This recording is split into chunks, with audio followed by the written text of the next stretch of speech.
And welcome into the ballpark. Happy to have you with us. MLB The Show brings you the American League Division Series.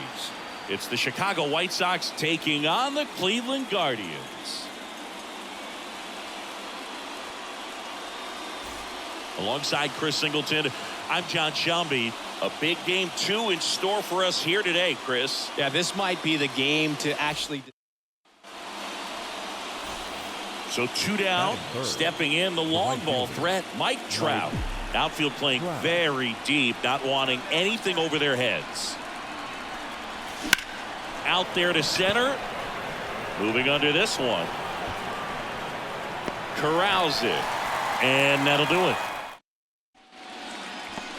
Back here in Cleveland. And on the hill, a soft tossing lefty. Just like you, Chris. Jose Quintana. Third baseman. It's always interesting to see how he utilizes all of his pitches and how many of those he has a good feel for on that given day. When he's right, he's really able to keep hitters guessing, and all of his stuff seems to be coming out of the same arm slot, the same tunnel, and that can make life very difficult on his opponents. Jhonkensy Noel digs in for the Guardians.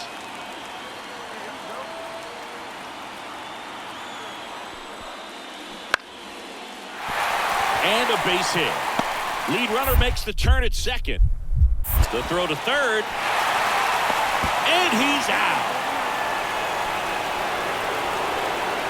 Well, it's always a risk when you're pushing for third like that. A bang-bang play. Had a chance to make it. Maybe a little better slide around the tag, but a nice job by the defense to cut off that runner. And now the lefty. In the air, right field. Trout is there. Drops into the glove. 2 away. Well, off to a great start. He's really cruising out there on the mound. He's got a chance to get through these first 2 innings with under 20 pitches. That could set him up to go deep into this game. Here's Mike Trout, third baseman playing on the edge of the grass, looking for the sac bunt. And a foul ball.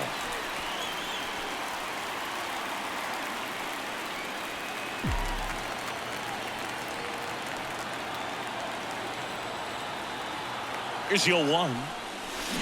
Swing and a miss as he was out front that time.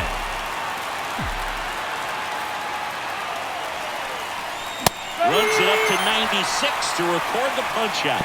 Well, take a look at the 3-pitch sequence here. Pretty simple in terms of putting them away at the plate. Once you're ahead. And now the rookie second baseman.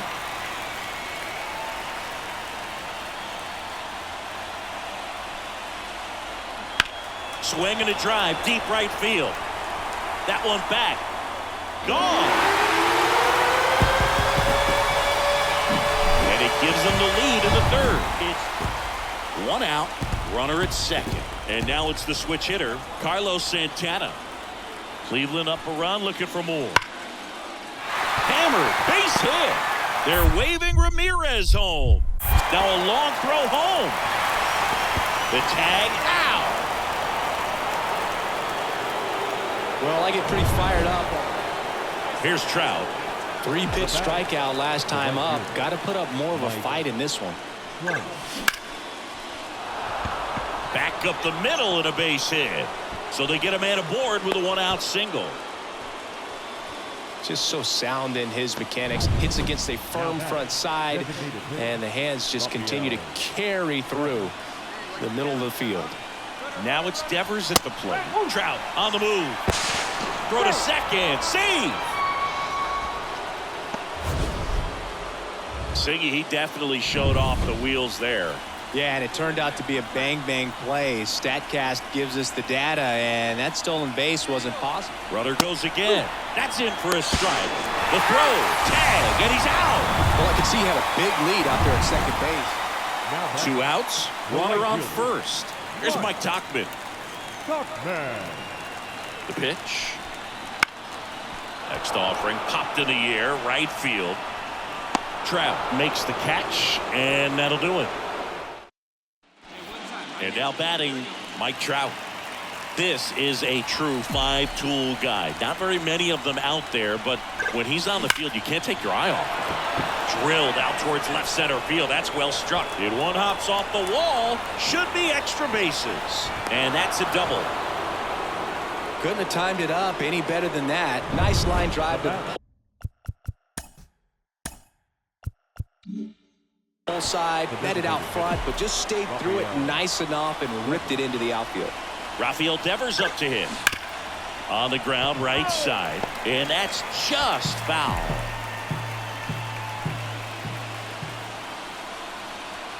Yo, 1. Swing and a miss. He was late. Strike 2. Cleveland has some action going in their pen. Number 36. The closer of the staff is throwing.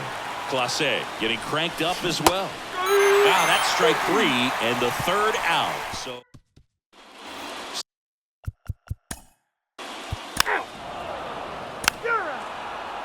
Full, take your base. 3. The Guardians going with a new pitcher, Tim Herron. Number 29. Up to the plate, it's Brandon Belt. First pitch misses.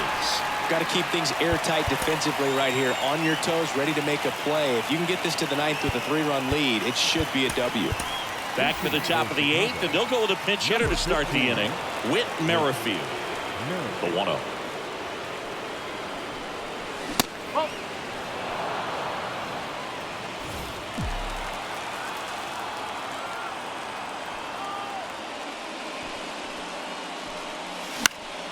Swinging a foul straight back.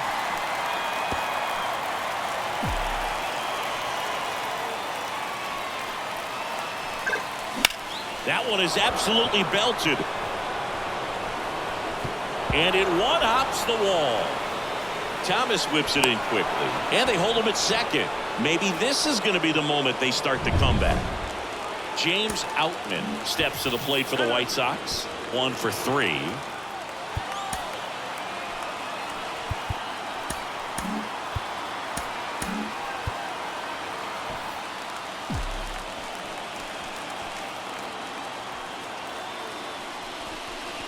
Well, it's critical right here that they bear down and turn in some quality at bats. Try to chip away at that lead, because if it gets to the 9th, that closer's coming in.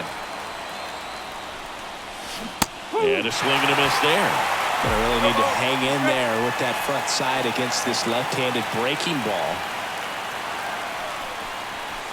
Battling here as he fouls it away.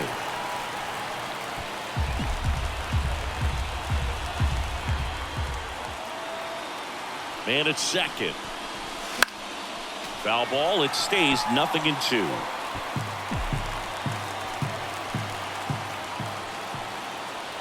Kicks and deals. In the air, left field. That gets down for a hit. Around third. Cut off, throw to second. To tag, and they cut him down, going for 2. But 1 run is in to score. And first offering is fouled off. Left-hand batter waits. And he hits a ground ball right side. Whips it to first. That's the second out. Couple of pitches and a quick out. Up next At the plate, David Fry.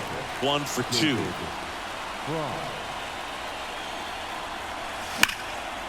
And there's a rocket into the outfield. Now he turns and heads for second. The throw in. Not going to get him. He's in there. You know, I was watching his rounds during batting practice today. So impressed with his ability to let the ball travel, go back up the middle and the other way. Sometimes when you step in the box during the game, you get a little anxious and you get away from that. But so far, I've seen him stay consistent with his pregame preparation. And time called at the plate. Maybe trying to slow things down here in a crucial spot. Looks like it'll be a pinch hitter. Gene Segura. Big spot for him here. The tying run at the plate. This one driven deep, way back there, and it's gone. We are tied. He powers that one out of here. And we're starting over. It's 4-4. 2 pitches, 2 swings, that one for a home run. Looking to be aggressive all the way, and it paid off for him in a big way.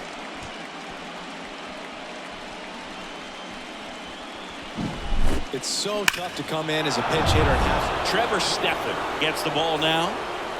Miguel Vargas, the next to hit. For the Guardians, number 37, Trevor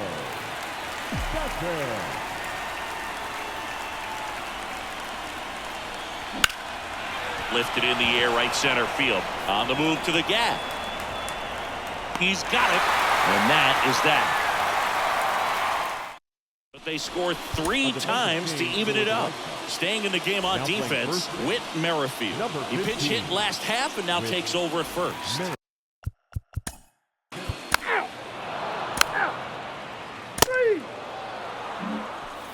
We go to the 9th, and now it's Luis Robert.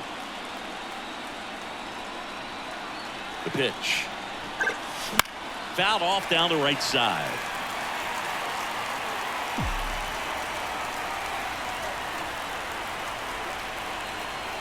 Oh, 1 now. Center field. Thomas drifts towards it. And there's 1 away. And up next for Chicago, Mike Trout. Year in and year out, this guy an MVP candidate. Swinging a foul over the screen and back out of play.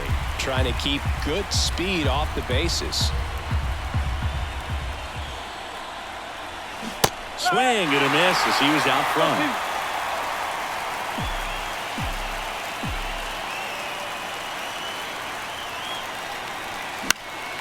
In the air, foul off first.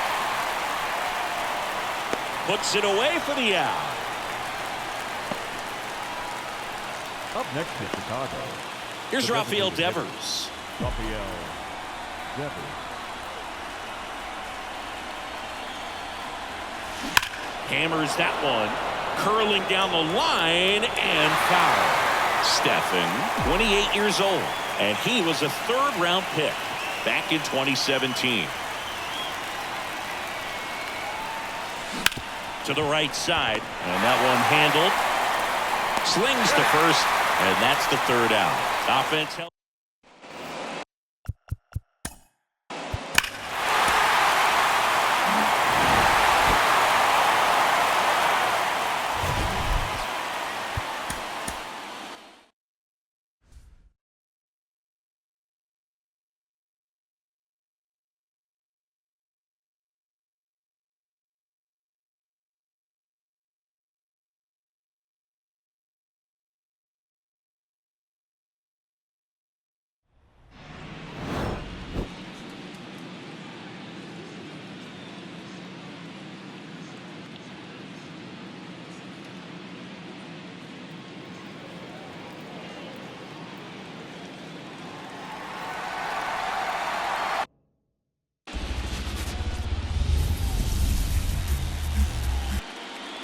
Just about ready to roll. And now here's the starter for San Francisco, Logan Webb. Well, he comes at hitters with a 5-pitch mix, so for him, it's always interesting to see how he utilizes those weapons. He may lean on 1 or 2 pitches depending on how things are going. Fitzgerald tags the runner for 1. Throw to first, but he beat it. Back to the top of the Dodgers order. Now here is Freddie Freeman.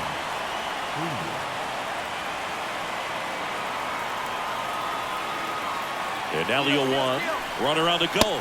Pitch in for a strike. Low throw, and he can't take it out.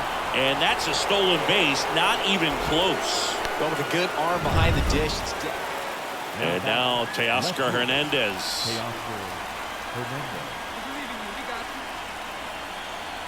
At the belt and fires. Ground ball up the middle.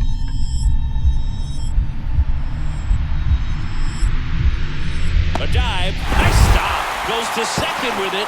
Nicely done for the out. 9 men come to the. We head to the bottom of the second. Willie Adames stands in. The shortstop, Willie Adames. The wind of the pitch.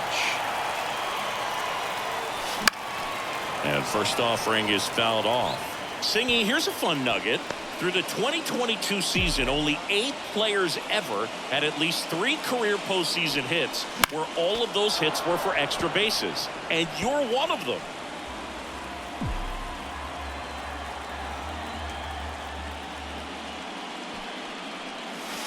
The shortstop takes the ball. Well, not to brag, Boog, but My postseason extra base hits were pretty special, too. 2 doubles off of Pedro Martinez in 2003 and an RBI triple off Freddie Garcia in 2000. And it finds its way through for a hit. Perfect example right there. A hitter who hits the ball on the outside part of the plate the other way has to trust his hands and let the ball travel a little bit deeper. And now Patrick Bailey. Throw, save! You don't usually see teams try to claw back into games by being aggressive on the base pass like this, but it's still early in this one.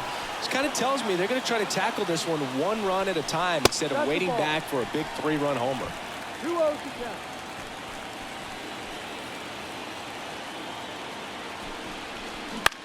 Swing and a ball driven pretty well out towards left center. Hernandez makes the grab, 1 away.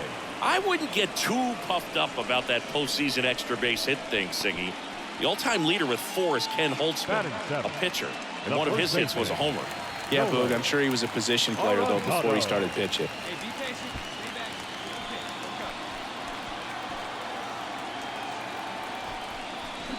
There's a swing and a drive. That's back there. Adios, pelota. That one felt good, and they slice into the lead. It's 5-2. Love to see a hitter aggressive. 1 down. Here's the shortstop at the plate. Willie Adames singled and scored his first time. That one pushed foul.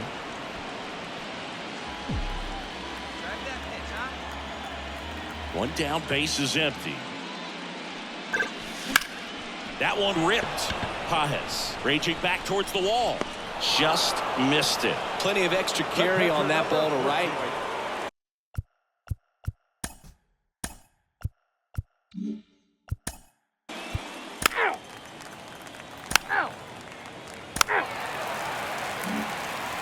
And we're back. Bottom of the inning. Now it's the shortstop, Willie Adames. He swings and fouls one off.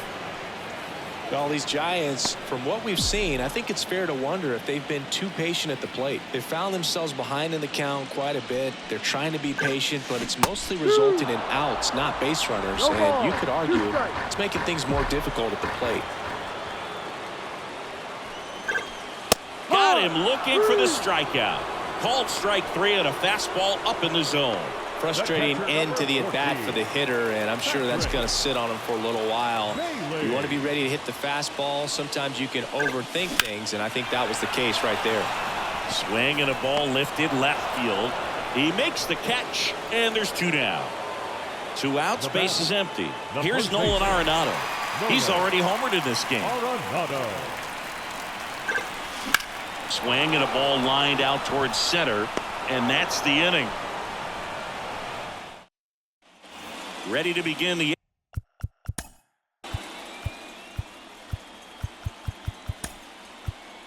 Now pitching for the Giants, number 75. back here in San Francisco. And now the right fielder, James Wood. Yamamoto back to work. And a ground ball to first. To the pitcher covering, but it's off target. They can't make the play. So digging in, Tyler Fitzgerald. The batter, the second baseman, Tyler Fitzgerald. Swung on, belted. Edman ranging back. And brings it in at the wall. Man, is he fast. It's so fun to watch. The batter. So here's Wade now, 1 for 3. Wade Jr. Ground ball to the right side, and foul ball. The Dodgers up big in this one here in game 3 of the NLDS. Runner on the go. Liner, base hit. They fired in quickly, so it's first and second with only 1 away. Just a solid swing right there. Caught it out front and ripped it into the outfield for the base hit. Those always feel great. That one is absolutely belted. And that gets down into the gap. One run is in. Coming home. He'll score. 2 runs are in, and it's 8-4. Went up there looking to be aggressive and got something he could handle. I love seeing a nice triple into the gap. It's just a great... So the Dodgers have a new arm on the mound. We all know about his slider. It's just filthy, man. And one of the better ones in the game, I'd say. Spin rate's very high, and it just breaks a ton. Now Matt Chapman at the plate. 2 runs across in the inning here in the late stages of Game 3.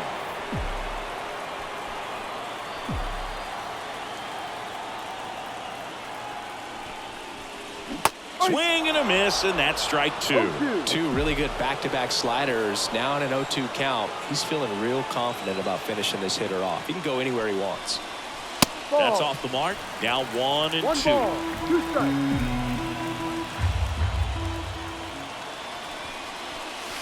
He delivers outside. It's a good take.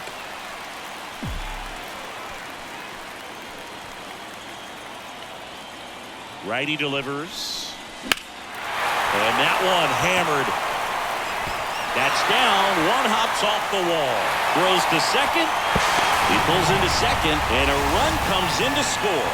A lot of times in today's game, right fielders are able to get to a ball that stays in like that, but he hit that one pretty well. And if he hits it just a little bit different on the barrel, it's out of here easily. But there's nothing wrong with the extra bases right there. And you can feel this crowd waking up a bit here as the guys are starting to make some noise with their bats. Swing and a miss. And it's 0-2. The Dodgers bullpen with some action. Michael Kopech getting ready to go. Swing and a miss. Struck him out. That was a well-executed slider away for the strikeout right there. First 2 pitches filled up the zone and got him ahead 0-2 in the count. And at that point, you can start expanding the zone as a pitcher. He made him chase and got the quick strikeout. Adames now at the plate as he swings through strike 1. And he chases that one below the zone. Good late sink on that fastball. Out of the hand looks so good. And then by the time it gets in the hitting zone, hard to get the barrel to it. Base hit. Headed for the plate. Now a long throw home. He's safe. He was all over that one. Everything was on time and fluid in that swing. Got a pitch you could get the barrel on and lined it into center for the knock. Those always feel good. Bailey swings through it for strike 1. 1 strike. With the tying run at the plate here in Game 3. That's towards center. Edman on the move, heading back. And he brings it in on the warning track. Back now, and on the mound, the closer, Ryan Walker. Pretty tight. You're out. 3. Welcome back, and here comes the closer, Tanner Scott. Well, he's the guy they hope to turn to out of the pen to lock down wins. So this game has gone to plan, more or less. Let's see if he can wrap it up here. And there's a foul ball.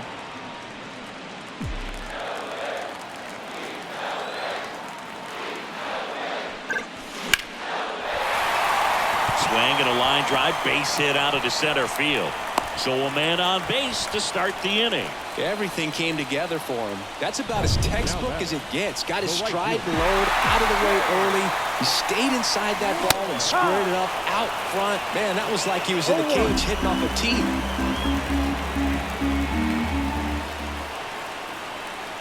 Tying run at the plate. On the ground, right side.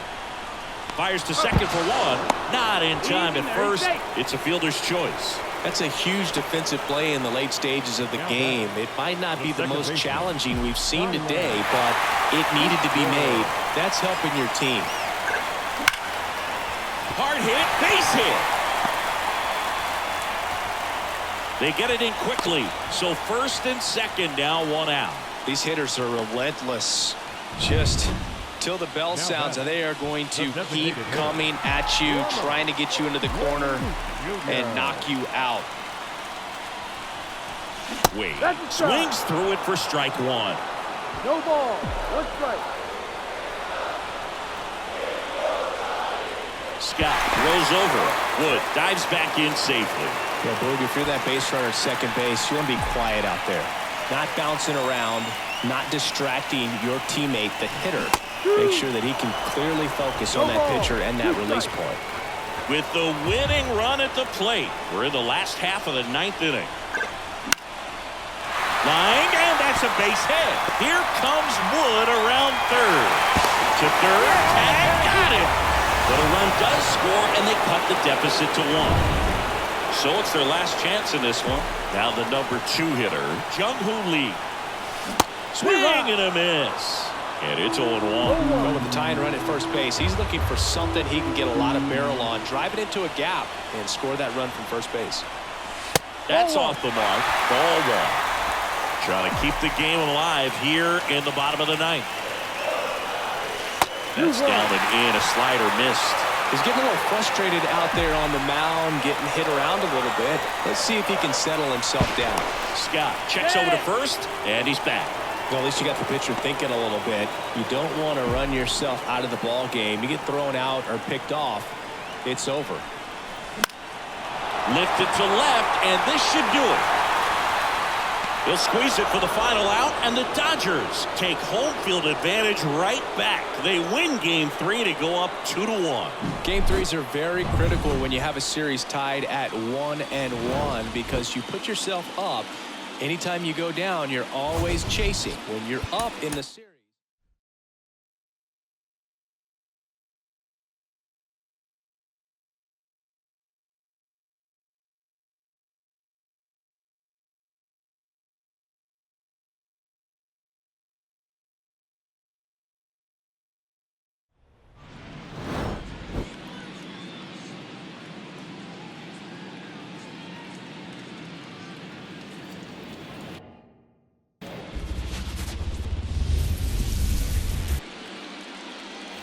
Here's Mike Batting Trout. third, the right fielder, Mike Trout.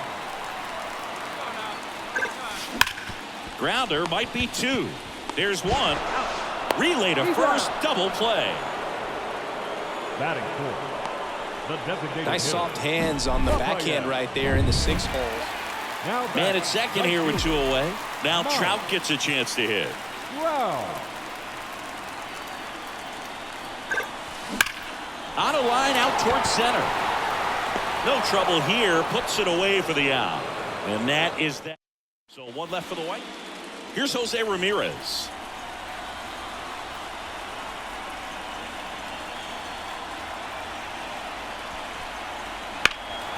Ramirez swings and blasts one. Deep to right field. Carrying well. That one is gone. He'll take a trot around the bases. No outs. Runner at first. Now it's the second baseman.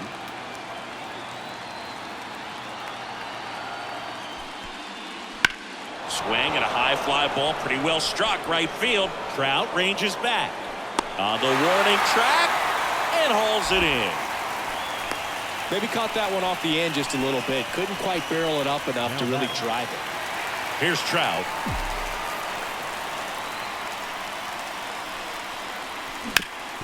Ground ball up the middle. That's a base hit. So a man aboard now with 1 away.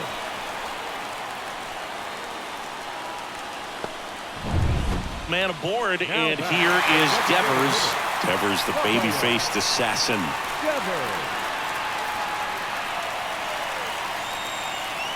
Trout on the move. Strike in there. Safe at second with a stolen base. That was close, but StatCast shows us why he so often seems to be on the safe side of these steal attempts, Chris. Yeah, you see that plus speed, and he needed every last bit of it to swipe that bag. Such a threat on the bases.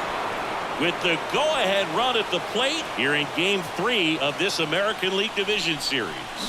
Swings through it, and that's a strikeout.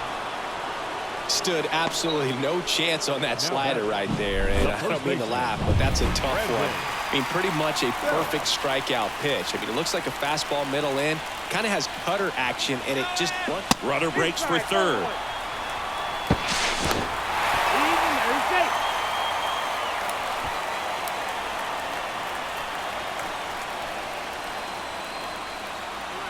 Runner edges away at second.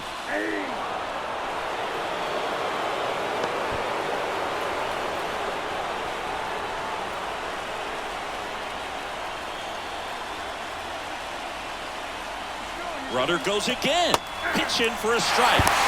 Throw to third. Save. Very risky right there to try to steal third with 2 outs and a left-hander at the plate. And there's an open lane for that catcher to throw down. But he gambled. Now he's at third, 90 feet closer. Perhaps a ball in the dirt that gets away from the catcher, and they pick up a run.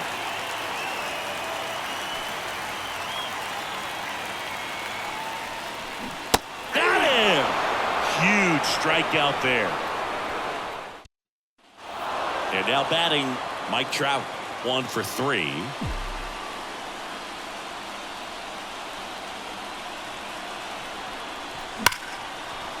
Line and a base hit into right. Here comes the throw. Not in time. He beat it, and they've got the lead. Well, he comes through clutch with the RBI single. That was big. Showed a willingness to drive that pitch the opposite way. Sam Hentges gets the call from the pen. And that's a big potential run out there at second as he comes in trying to keep the deficit where it is. For the infield, he's trying for third. Pitch in for a strike. Throw to third, and he's out. Well, I can see he had a big lead out there at second. Base is empty with 2 away. And now it's Nunez. Sharp grounder. That's through for a base hit. And that puts the tying run on base. Game threes are very critical when you have a series tied at 1-1 because you put yourself up.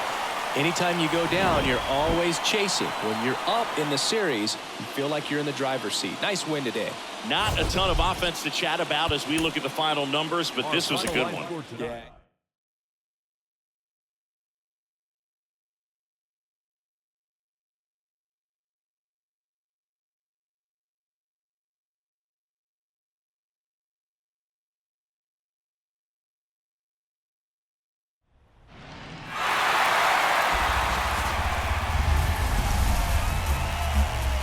Hello from San Francisco, California. We're live at Oracle Park. The show presents the National League Division Series. It's the Los Angeles Dodgers taking on the San Francisco Giants. With my partner, Chris Singleton, I'm John Shambi. Plenty of storylines taking shape in this series as we set the stage for Game 4, Chris. And I'll be interested to see if these teams approach it any differently, with one on the brink of elimination and the other just to win away from putting an end to this thing. You know, in the postseason, I think you have to treat every game the same, but there's something about it. Just about set to go now. Getting the nod in this one, Jordan Hicks. The spin rate on the curveball is incredible. Hitters know they're going to see a lot of them today. Stay back, be patient, and hit the ball the other way. I think ultimately you want to tie him up, get the ball in on the plate so that he can't get the barrel to it and hit it to the outfield. Lefty out of the stretch, runners at first and third. Rojas, the throw to second, and a run scores on the double play. First and third, nobody out. You're thinking you've got it lined up for a pretty big inning. Top of the second, and now it's Mookie Betts. And here it comes. Bunting, and it's in the air. The throw to first, and the bunt attempt doesn't work out. Well, I'm pretty sure he took a look. Man at first with one gone. Here comes Max Muncy. And the righty deals. Runner takes off. Throw to second. Wow, what an incredible throw right there. And he might not have had time to. Game 4 of the division series.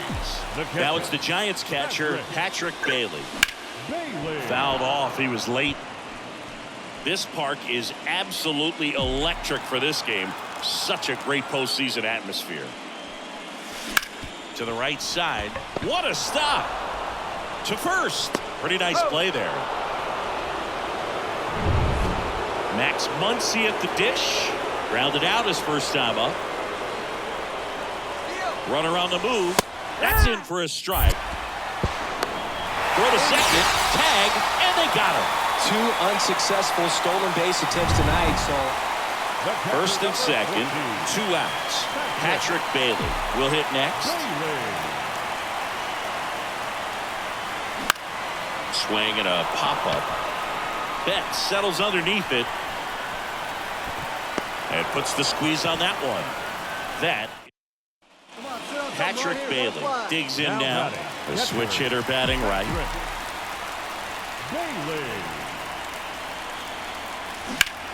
In the air, left field. Hernandez sizes this one up, makes the grab, and that will end the inning. Andy Pahet.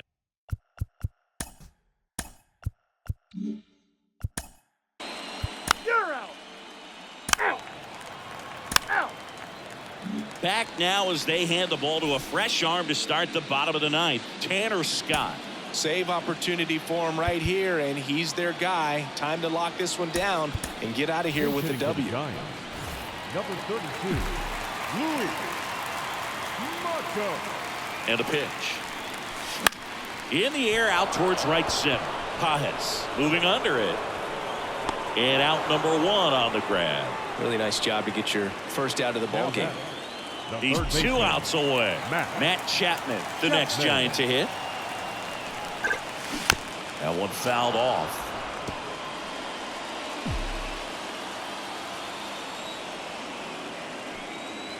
One down, base is empty.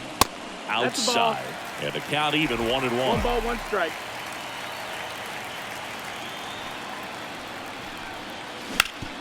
Hard grounder into the outfield for a knock. So they get a man aboard with a 1-out single. Couldn't have timed it up any better than that. Timing on the swing was good. Able to shoot the ball up the middle. Didn't square it up as much as he probably would have liked, but that's a good approach paying off. And now they've got some speed on first, so we'll see if they try to get him into motion. 0-1. Line drive. And it stays fair. Chapman on his way to third.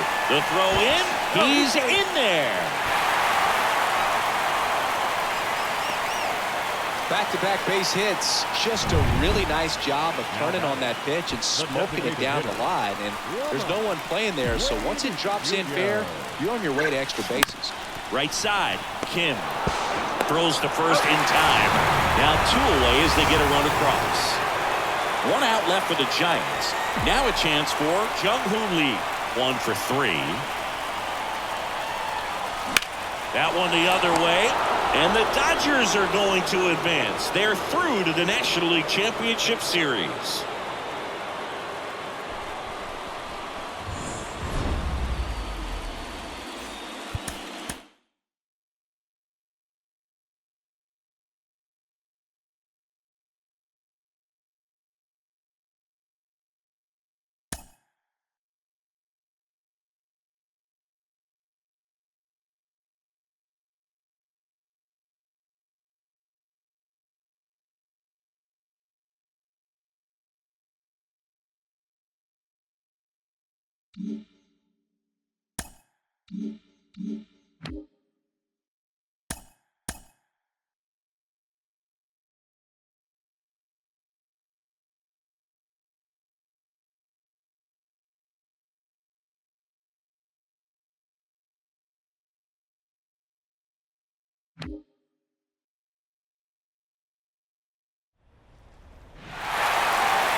Live from Guaranteed Rate Field on the south side of Chicago, MLB The Show brings you the American League Division Series. It's the Cleveland Guardians going up against the Chicago White Sox.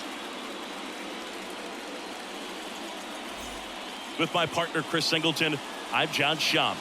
And Singy, there's been a lot to talk about already in this series as we head into Game 4. And I'll be interested to see if these teams approach it any differently, with one on the brink of elimination and the other just a win away from putting an end to this thing. You know, in the postseason, I think you have to treat every game the same, but there's something about an elimination game that can put a team just into a different mindset. Yeah, and the strategy could certainly change in this type of game. It's hard to manage the same way when in any given at bat, it can impact everything you've been working for throughout the season. All right, we'll be back to get this one started after this.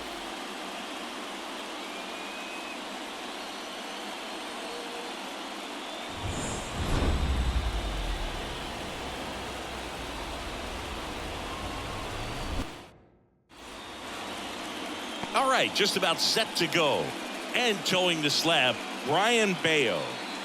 He has a great ability to command a game, Boog, but in order for that to happen today, he's got to limit damage, make smart pitches, and avoid big innings. If he were a golfer, we'd say he needs to avoid any double bogeys out there, and if he does, his scorecard is going to look pretty good at the end of the day.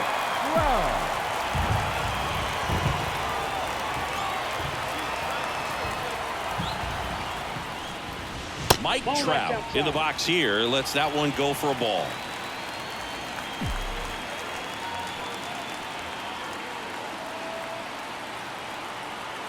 Man at second. Hard grounder into the outfield for a knock. Around third. Now a long throw home. And he's safe at the plate as they take the lead. 1-0. Everything came together for him. There's nothing cheap about the way he got that one through the infield. That was ripped. Caught out in front and didn't get under it like he would have liked, but definitely put a good swing on it. And it's Rafael Devers in the box. Runner takes off for third. That's in for a strike. Throw to third. Save. In this game, you got to take what the other team is giving you. And right there, they were giving him a steal at third base. Didn't check his lead. Catcher doesn't throw very well. So you got to take that bag. Get your team that much closer to scoring a run. One run across to the frame so far here in game 4. That one fouled off.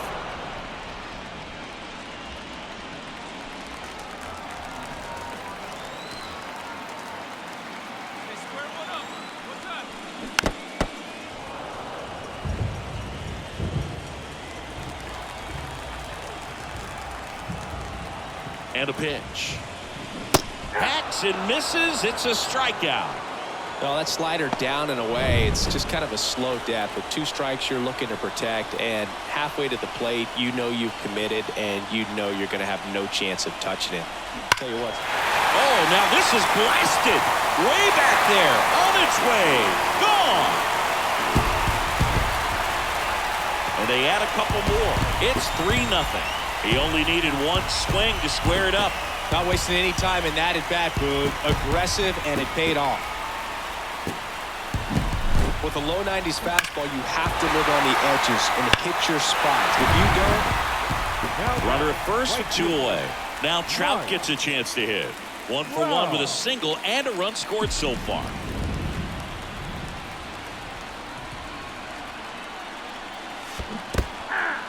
This one in the dirt. 0-1. And an excellent job keeping it right there. Montgomery leads off first with 2 down to the inning.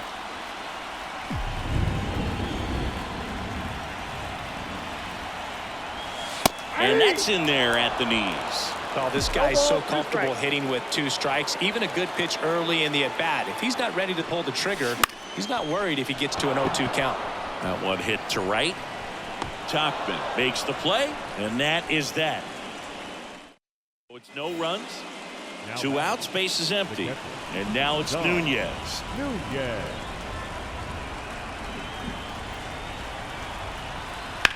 Fly ball, pretty well struck right field.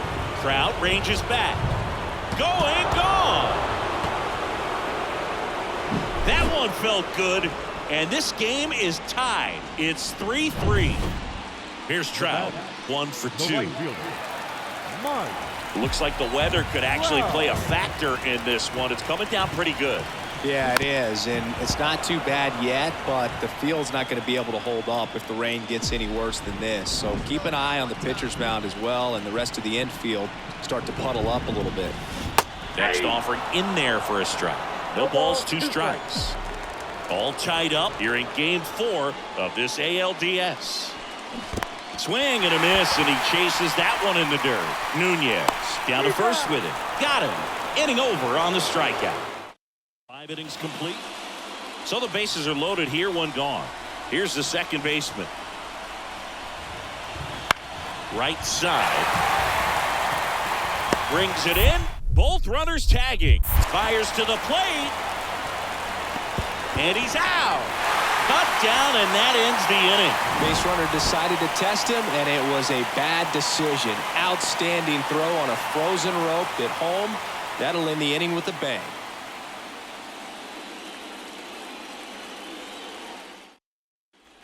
Here's Mike Trout. Lots of pop at the plate. Outfield playing back almost on the warning track. On the ground. And that one handled. On to first. They don't come any quicker. 3 pitches. 2 outs, bases loaded.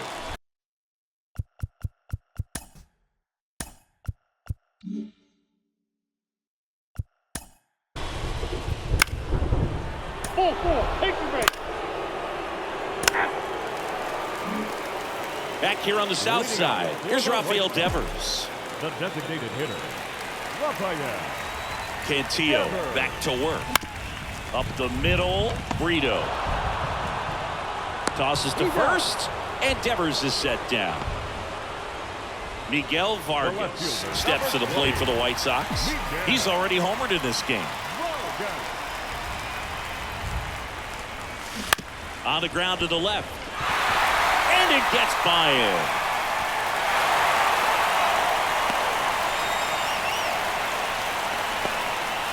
Well, no waiting around right there. He was ready to swing it on the first pitch. A little bit out in front of that off-speed pitch on the inside part of the plate, but he did just enough to drop it in fair down the line. Segura, the batter now, as he swings and misses for strike 1.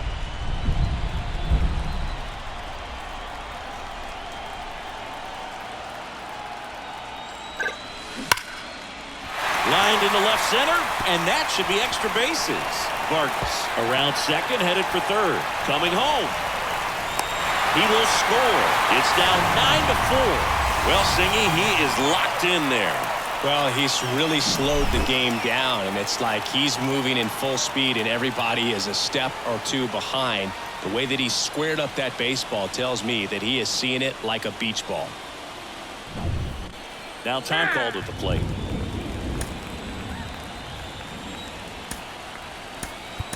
So they're making a move for a bat off the bench.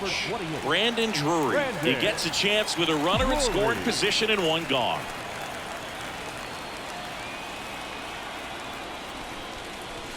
Swing and a miss, and he was fooled. The Guardians leading by 5 late here in Game 4. A swing and a miss as he chases way out of the zone.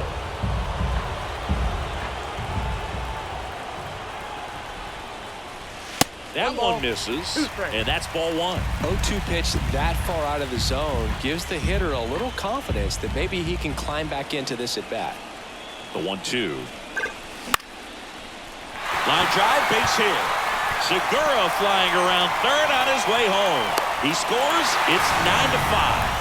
Picks himself up an RBI. I could watch base hits like that one all day long, and so could every hitting coach in the league. Just a nice line drive into center field. And you can feel this crowd waking up a bit here as the guys are starting to make some noise with their bats. Line drive. Thomas pulls it down, and he makes the catch. 2 down. So they're down to their final out. Colson Montgomery steps to the plate for the White Sox. Montgomery.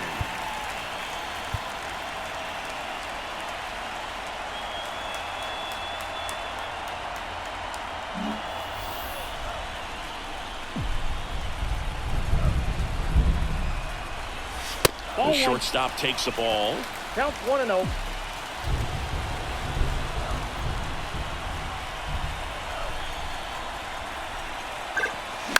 And that one fouled off.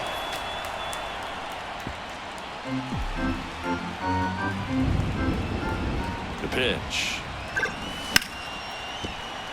And a base hit right there. Throw stops the lead runner at second. 2 on and 2 out. Well, maybe that will end up getting him going. The Guardians going with a new pitcher, number 36. And he's got a nice lead to work with, so he should come in throwing strikes, attacking these hitters. Whit Merrifield up to the plate. And first offering is fouled off. 2 runs across in the inning here in the last half of inning number 9. Line drive, base hit. Around third. He'll score easily. It's 9-6. To second, but way too late. Safe there. Comes through with the RBI. Anytime you rip a line drive the other way, you feel really good about what you did at the plate. You trusted your hands, you let the ball travel, and you took the barrel straight to it. That's great work right there. So 2 on with 2 away. Now the number 2 hitter, Luis Robert. Fastball for a strike.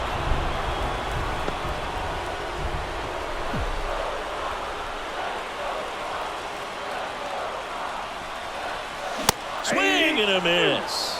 And the count is 0-2. 0-2 is the count. The White Sox down to their final strike. 1 ball. Outside. With the tying run at the plate, we're in the last half of the 9th inning.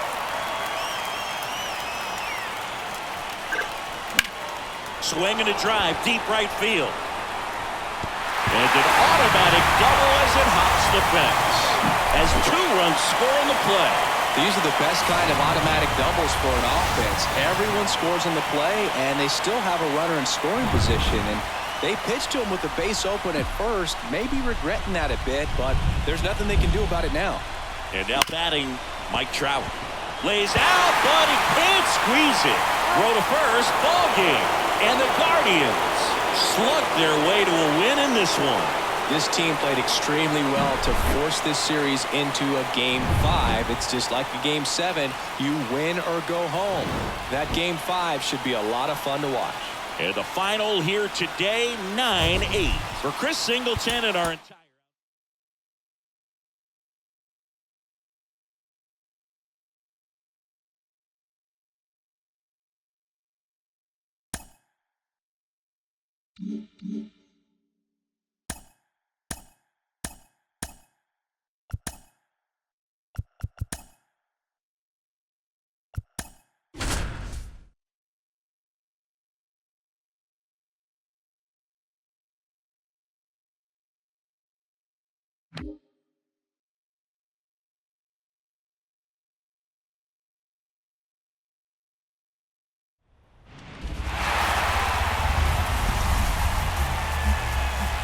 Now from downtown Cleveland and Progressive Field, MLB The Show brings you the American League Division Series. It's the Chicago White Sox taking on the Cleveland Guardians. With my partner Chris Singleton, I'm John Shambi. It's been quite a series so far, and the excitement's only ramping up as we get ready for Game 5. Yeah, Boog, the only negative here today is that the series is going to come to an end. As fun as it's been, I wish it could go on a few more games. And the way these teams have battled each other, and with some of the amazing moments we've seen in getting to this point, I think we're in for a great one here in Game 5. Hard to imagine it won't be a classic, Siggy. I'm ready to see what surprises are waiting for us. First pitch coming at you right after the break.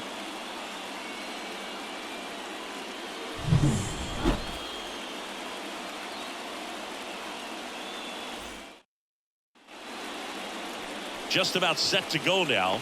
And starting in this one, Shane Bieber. Well, he comes at hitters with a 5-pitch mix, so for him, it's always interesting to see how he utilizes those weapons. He may lean on 1 or 2 pitches depending on how things are going and how things are working, but if he can control 4 or even 5 of those offerings, look out, hitters. It's going to be a tough day. He's really going to be able to keep those guys off balance. A big swing and a miss. Well, when you come off a tough 1-run loss in the postseason, you'll be looking back at the opportunities that you missed in the previous game and make sure. That one is absolutely belted. And it's a one-hopper off the wall. Should be extra bases. And that's a leadoff double. He went up there and got it. With 2 strikes, I'm not going to leave this in the umpire's hands. I'm going to be aggressive. It was in a location where he could get those arms extended that he loves to do. So nice job right there, coming back in that at-bat. And now it's Luis Robert. Here's the pitch. Runner on the move. Strike in there. And the throw. He's out at third. Well, I could see he had a big lead out there at second base, so it wasn't a shock when he took. Here's Jose Ramirez. The third baseman, Jose A wind in the pitch. Line drive. Speared at first. He takes it himself to the bag, and that'll do it. Indians go down one. The pivotal Game 5 of the division series. And here's the first baseman, Miguel Vargas. Swing and a miss. 1-1. This one a win or go home game. For one side, you keep the World Series dream alive. For the other, the season is over. It makes for some tense, gripping action. 0-2 now. This is that time of the year when it comes down to this final ball game, and there's a sense of relief knowing that you've worked hard all season. You're either going to continue on in your pursuit of a World Series, or you're going to go home and get some much-needed rest. Quan makes the play. Number 10 digs in for the Guardians.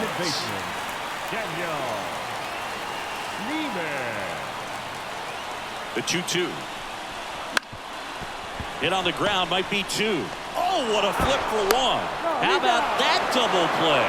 Got what he was looking for on the mound right there, and his infielders took care of business. Pretty textbook execution between short and second to turn that into 2 outs.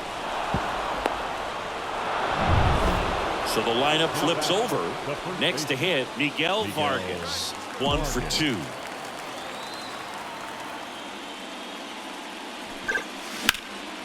That one out to right. Tachman snags it for the second out. Now it's Jose Ramirez. 2 down, nobody on. We're here in Game 5 of this American League Division Series. Trying to bunt his way on. And they put the tag on him. That's the 3rd out, inning over. Back to the top of the lineup, Miguel Vargas getting ready to hit.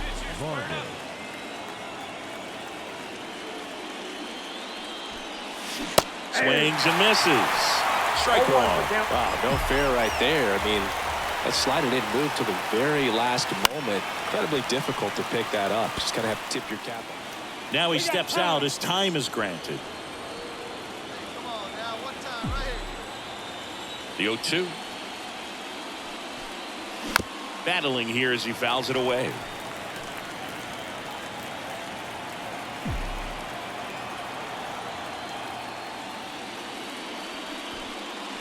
That one misses. Now 1-2. Base is empty, 1 away here in the late stages of Game 5. This one popped up. Under it. Puts it away for the out.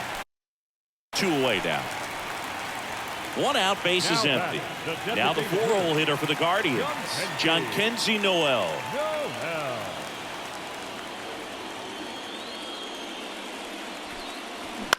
On the ground, right side. And he handles it himself for the out. Well, he's doing a nice job of keeping the ball out of the air. Lets the defense work behind him with another.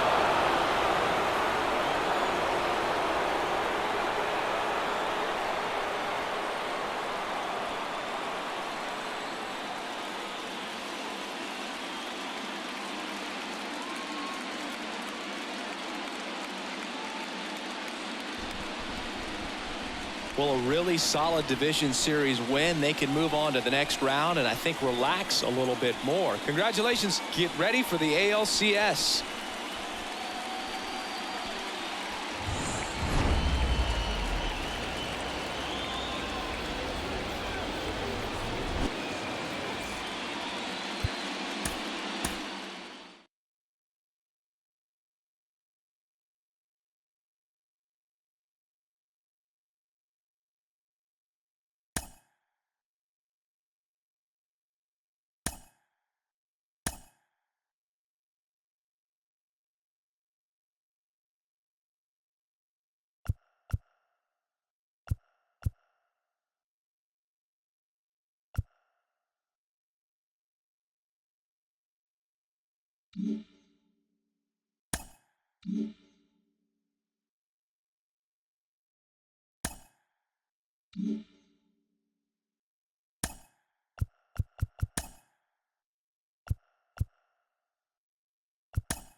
Well, this place is red. We'll be right back to get this series started in just a minute.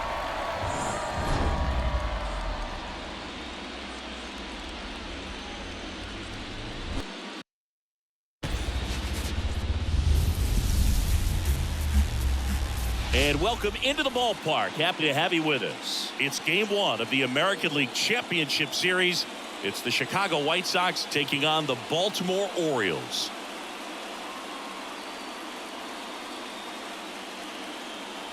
Joined by my partner, Chris Singleton, I'm John Shambi.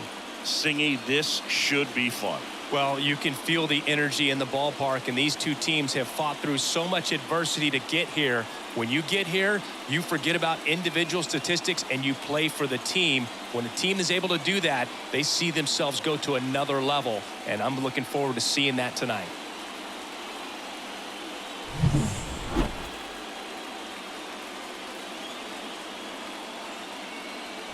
First pitch coming your way next.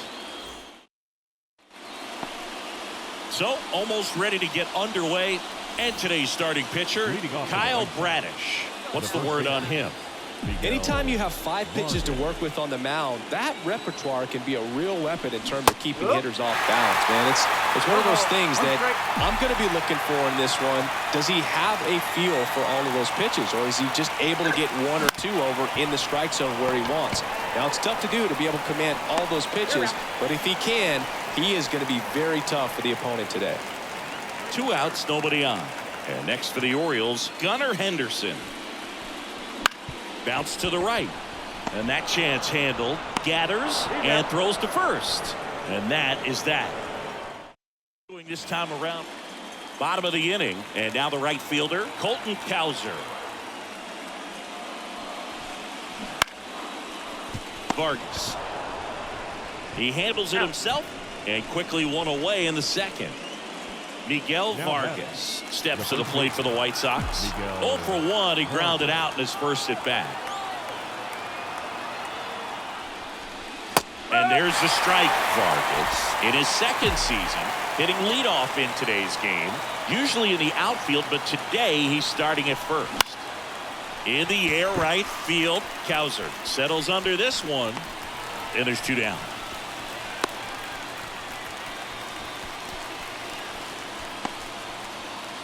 First and second, 2 down. Jordan Westburg, the next to hit. Hit on the ground to the right side. He takes it himself to the bag, and that'll do it. So they strand a pair.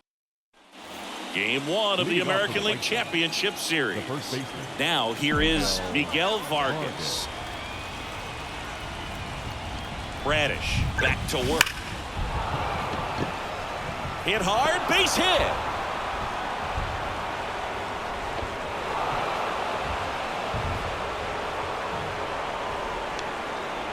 Seems like he got exactly what he was looking for right there. Just a solid swing right there. Caught it out front and ripped it into the outfield for the base hit.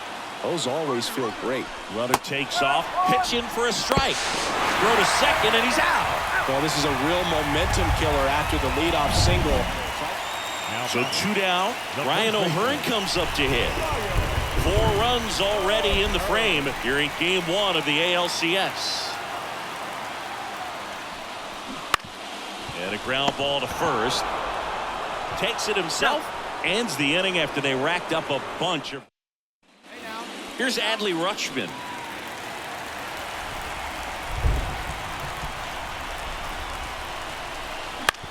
That one to first. Vargas. He takes it himself to the bag, and that'll do it. 1 hit in the inning, but no. Miguel Vargas digs in now.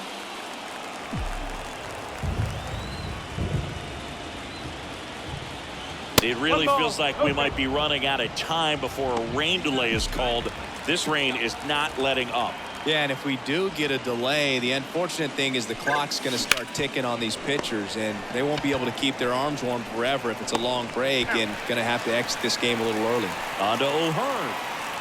Jordan Westburg, the next to hit for the Orioles. Bunting for a hit, first base side. And they tag him out. Man at first, Now batting, Colton right Cowser, fielder. the next to hit for the Orioles. Gawd. On the ground, 2 ball. There's one. On to first, double play. The batter. For me, that's one of the toughest double plays to turn on the infield. The first baseman has to get it. So the batting order turns over. Miguel Vargas steps to the plate for the White Sox. Trying to deliver as the hero. And that one fouled off. Well, comfortable or not, these are the situations closers they seem to live for. When you get into some hot water, a jam, tough spot, whatever you want to call it. But this is where they earn their keep. And the White Sox down to their final strike. Just amazing to me how many closers and back-end relievers just throw absolute gas these days. I never would have had a chance. Ground ball right side. Steps on the bag himself. Ball game. Well, looked like the pitcher was getting into a little trouble there, but quickly brought out a pitch that isn't what most hitters are looking for.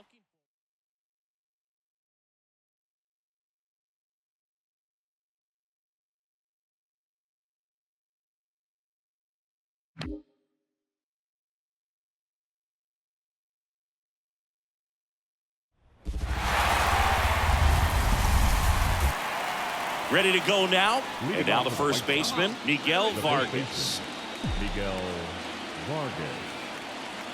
The pitch. Dives, but it kicks off his glove. And he beats it. That's a hit. Great try there. Luis Robert now. Outfield playing very deep, not wanting anything over their heads. Here's the pitch. Runner goes. That's in for a strike. Throw to second. Tag. Out at second. Well, this is a real moment. On to the third inning. And here's the first baseman, Miguel Vargas. And the pitch. Swing and a miss, and he was fooled. Vargas, 24 years old, and they traded for him earlier this year. And that's just foul. Legends really are cemented in the postseason. You think of David Ortiz heroics for the Red Sox, Derek Jeter as Mr. November, or Randy Johnson in the 2001 World Series, just to name a few. Swing and a miss, struck him out. He's really good hitting the baseball the other way, so credit the pitcher for having him out in front of that pitch. Here's the center fielder, Cedric Mullins.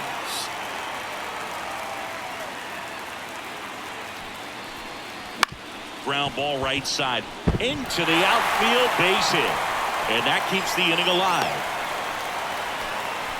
Well, that was one of those high percentage advantage counts where batting. And now the first baseman, Miguel Vargas, 1 for 2.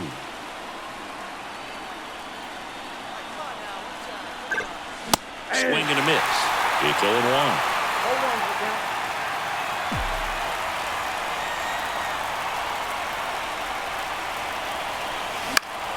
This one in the air. And that'll do it. Here's the second baseman, Ramon Urias.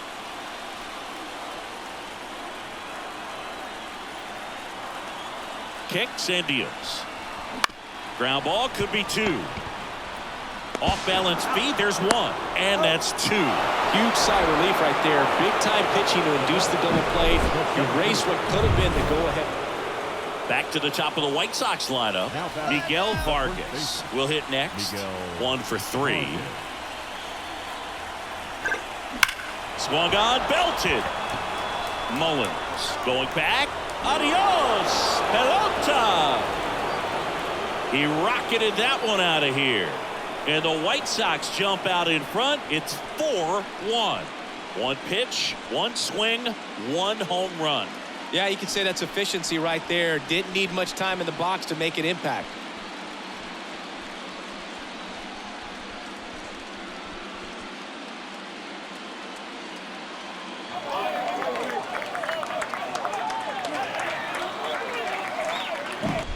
He got on plane with that high fastball, and look how his bat stays in the zone for a long time.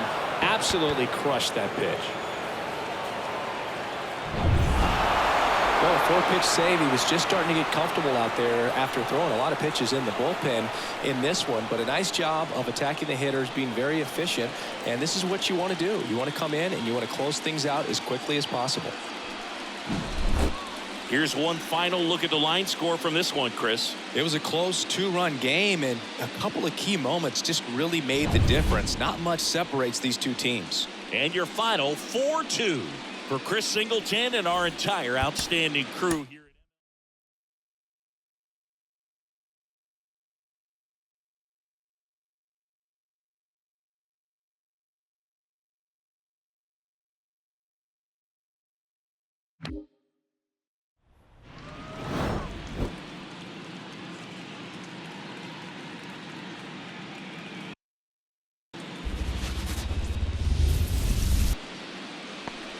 So just about set.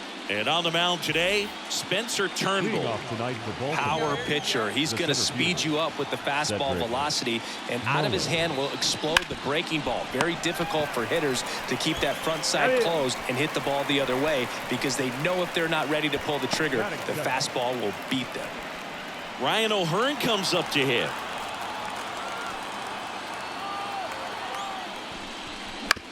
Bounce to the right side. And he takes it himself for the out. That is it. Bottom of the first. And here's the first baseman, Miguel Vargas. The first baseman, Miguel Vargas. The pitch. Now a fly ball to right center. Kauser pulls it in on the run. Woo, he was all over that first pitch fastball. Back at guaranteed rate field. And now the first baseman, Miguel Vargas. Swing and a miss as he was out front. The strategy around starting pitchers in the postseason, it's really changed in recent years. Managers are pulling starters earlier, making a strong bullpen essential for a championship team. The 1-1. Foul ball there. Yeah, I think with starting pitchers, they're not going as deep in the postseason because managers aren't willing to let them get knocked around and put a game out of reach. Most skippers have a quicker hook this time of the year.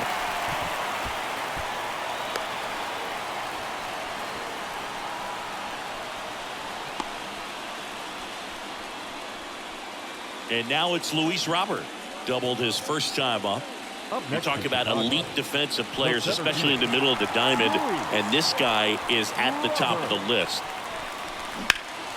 In the air, out towards left center. And they take care of Robert for the out. One away.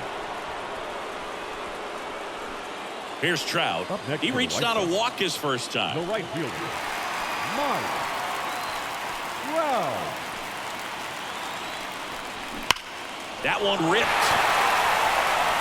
And that gets down into the gap. Vargas headed for the plate. The relay throw. He'll score, and they trail by 1. Well, that started and ended pretty quickly. No messing around right there. Just a solid swing right there. Caught it out front and ripped it into the outfield for the base hit. Those always feel great. Miguel Vargas steps to the plate for the White Sox. 1 for 2. He's been such a good hitter with runners in scoring position. Some guys just take it to another level. For him right now at the plate, it's like everyone else is in slow motion and he's in full speed. Urias drifts towards it, makes the catch, and that ends the inning. And here's the first baseman, Miguel Vargas. 1 for 3.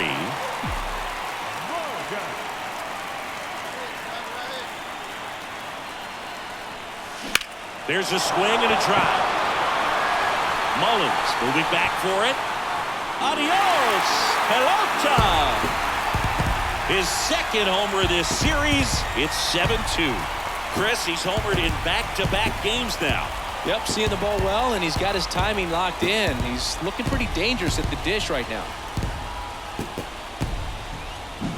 I'm sure he wanted that pitch down below the zone. It stayed up a little bit. He paid a dear price for it. Just a great swing.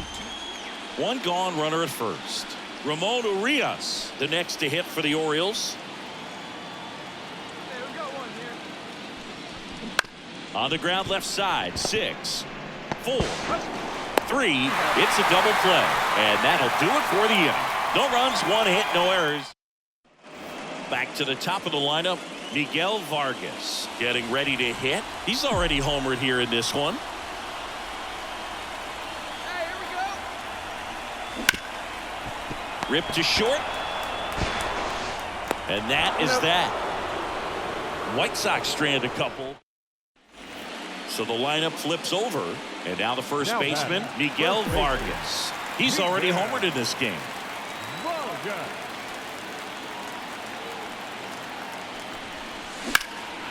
And that one in the air center field. And there's 2 down.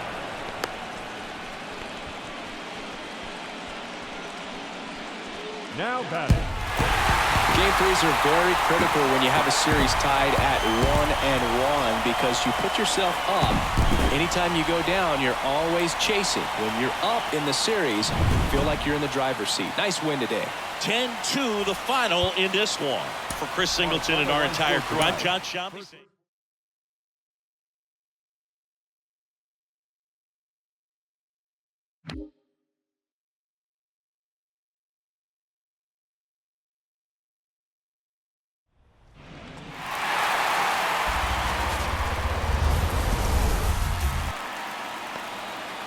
So almost ready to get underway. And towing the slab in this one, Brian Bayo. How about a scouting report on him? It's always interesting to see how he utilizes all of his pitches and how many of those he has a good feel for on that given day. When he's right, he's really able to keep hitters guessing, and all of his stuff seems to be coming out of the same arm slot, the same tunnel, and that can make life very difficult on his opponents.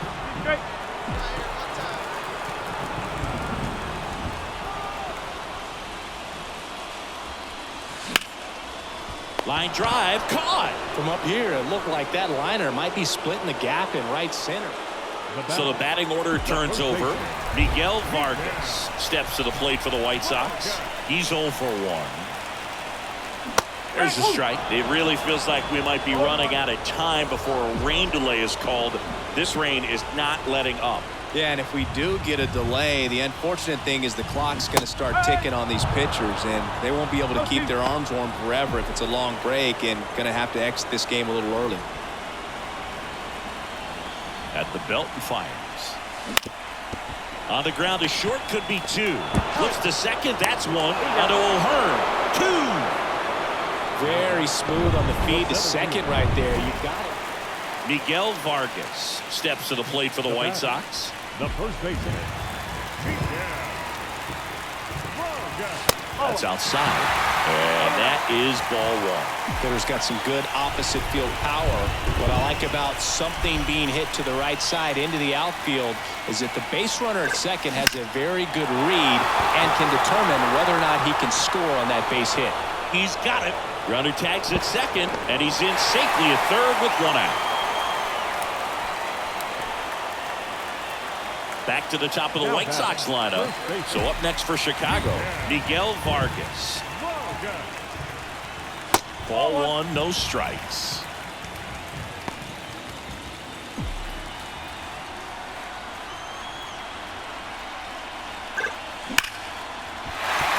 And there's a hit.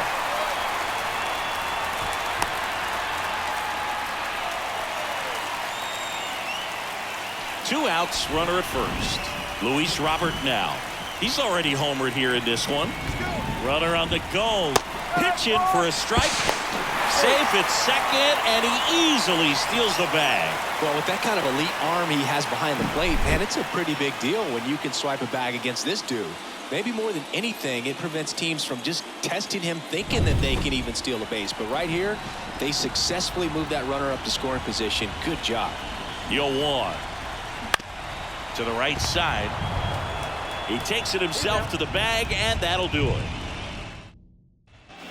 Here's Tyler O'Neill.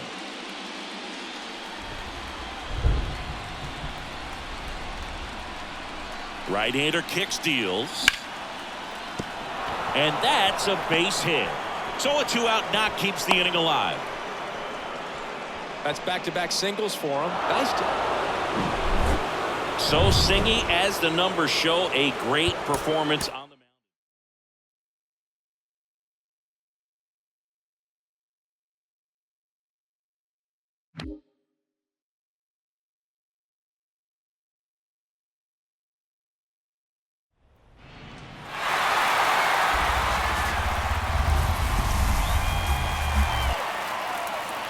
All right, just about ready for baseball.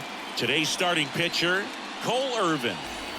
Well, that 12-6 curveball explodes out of the hand, and because he's able to throw the high fastball at the top of the strike zone for a strike, hitters commit to that pitch, and before they know it, they're swinging over the top of that curveball.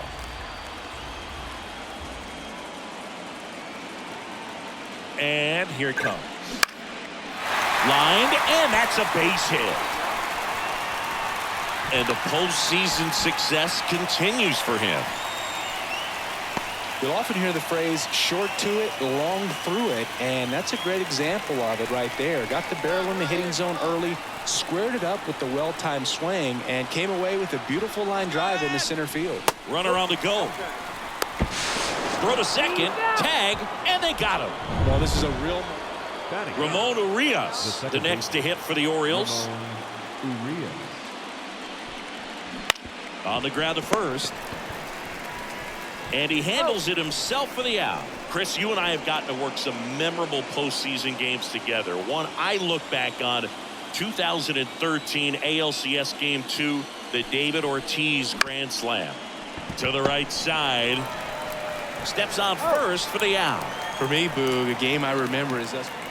And now it's going to be Miguel Vargas. 1 for 1. He led off the bottom of the first with a single. Swinging a foul over the screen and back out of play. The White Sox with a lot of ground to make up here in Game 5. And there's the ball.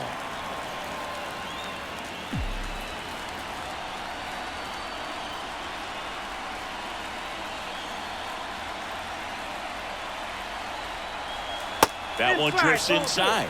I can't play around with him here. It's a 6-run lead at this point. Got to attack hitters even if you give up a solo shot. This one smashed down the right field line. Cowser makes the grab, and that'll end the inning. So and up next for Chicago, Miguel Vargas. 1 for 2. And first offering is fouled off. You know, these White Sox just lacking discipline at the plate in this ballgame. They've been chasing pitches outside the zone all game, and it's led to some frustrating moments. Oh, nice stop on a slide. The throw, and that's a great play for the out. Well, he's doing a nice job of keeping the ball out. Back to the top of the lineup. Here's the Orioles leadoff hitter, Cedric Mullins. One down, base is empty. Ground ball to the right side, and he takes it himself for the out. So the lineup flips over. Miguel Vargas steps to the plate for the White Sox. Out towards right center. That's well struck. Mullins reaching back towards the wall. Banks off the wall, and that's a double.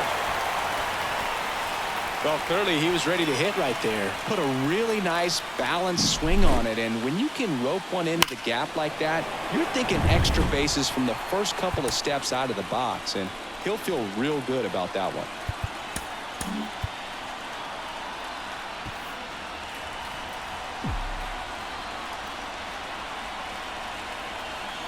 And now it's Luis Robert. This one in the air, right field. Cowser has a beat on it. Nabs it. That is the inning.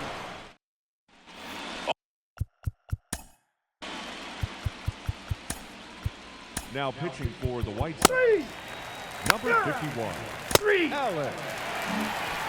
We head to the bottom of the ninth. Here's Mike Trout. The right fielder, Mike Trout. Here comes the pitch. And there's a rocket into the outfield.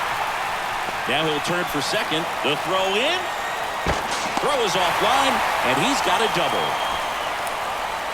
He got a pitch he could drive, but he didn't get too excited like a lot of guys do and pull off the baseball. Really good timing all the way through the swing, and the barrel was so on plane with the ball. Easy drive into the gap for that double. Devers now at the plate as he swings through strike one. Clobber to right field, way back, gone.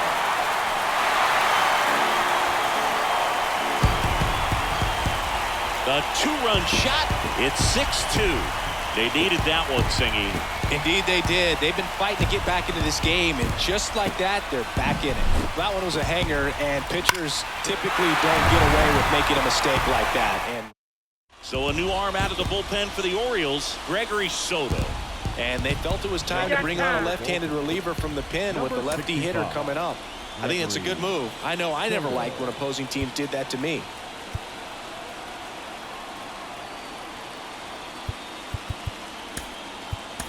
White Sox making a move for a pinch hitter, Brandon Drury. Brandon Drury. Swings and blasts one deep to left center. And one hops off the wall. Should be extra bases. Safely into second. He's got a double. Waste no time there. That could be a dangerous pitch if you don't get it inside enough, because as a hitter, you see it coming across the plate the whole way. No problem handling it and putting a good swing on it that time. And you can feel this crowd waking up a bit here as the guys are starting to make some noise with their bats. Lined into right. Diving. Makes the grab. Runner tags at second, but now he won't try for third. Stays put with one away. Just a great job of concentration there as he leaves the ground to go airborne to make a diving catch. That's a tough play, but he got the job done. Sharp grounder. That's through for a base hit.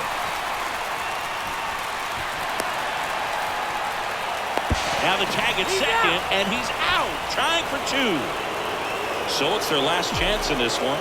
Corey Lee steps to the plate for the White Sox. 0 for 3 with 2 ground outs. So now a pinch hitter, David Fry, looking for a 2-out hit to bring home the runner from third. That one is absolutely belted, and no one can get there. In to score is the runner from third. It's 6-3, and into second easily with a 2-out double. Couldn't have timed it up any better than that. When you see a ball come off the bat like that, you know it was pretty much a perfect swing. And for me, I start wondering. They hand the ball over to a new arm, Felix Bautista. He has a great slider with tons of movement. And next to hit for the Sox, Colson Montgomery. Swing and a miss, and 102 on the radar gun. On a line out towards center. And he's got it. Ball game. And the Orioles take a 3-2 series lead back home. Definitely one of the easiest saves you'll ever see. He only needed 2 pitches to get this one. Can be efficient, can attack the hitter. That's what a manager wants to see. That's what his teammates want to see. Nice W.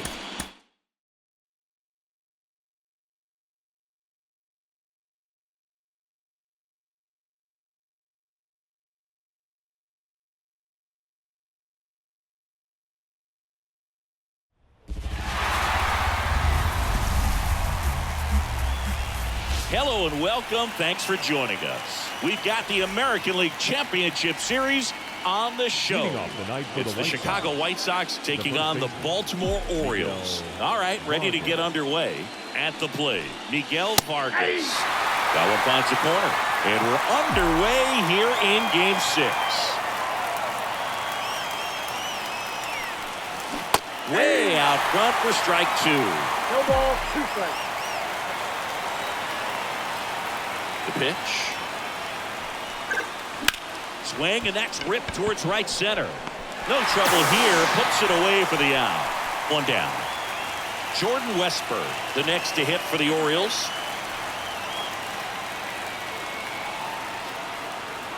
Righty delivers.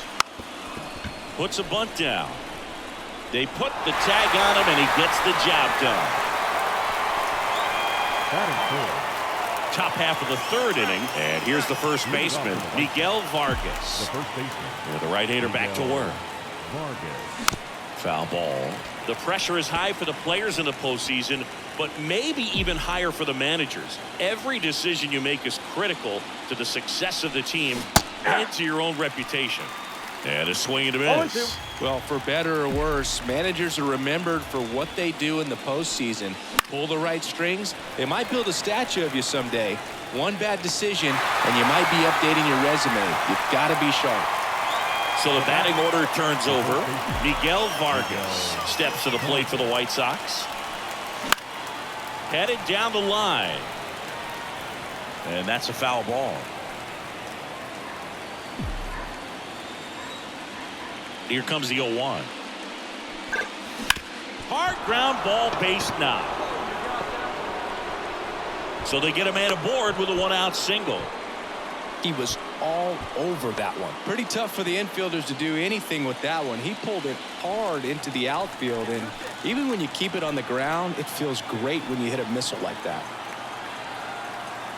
Luis Robert now. Runner takes off.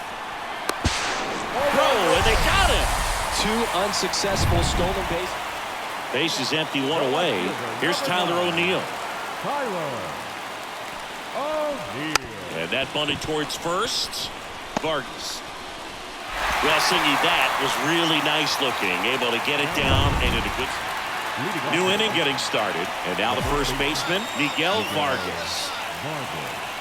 Dominguez back to work. Line, and that's a base hit. So the go-ahead run is on base with a knock. Didn't take long to get a result for that at bat. First pitch fastball in a great spot to do some damage, and he squared it up nicely. So digging in, Luis Robert. Pickoff throw. If you're a base runner, you got to stay dialed in here. Look for anything in the dirt. Try your best to get into scoring position.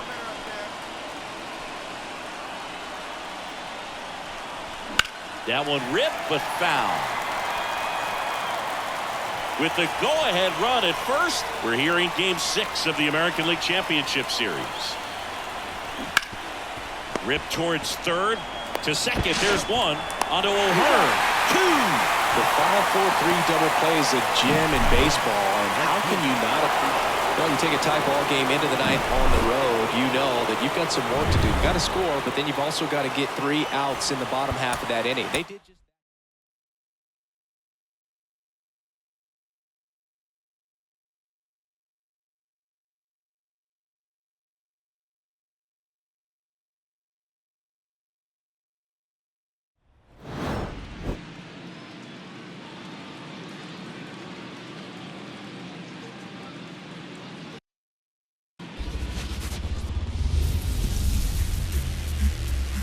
Hello, baseball fans, and welcome. We've got the American League Championship Series on the show.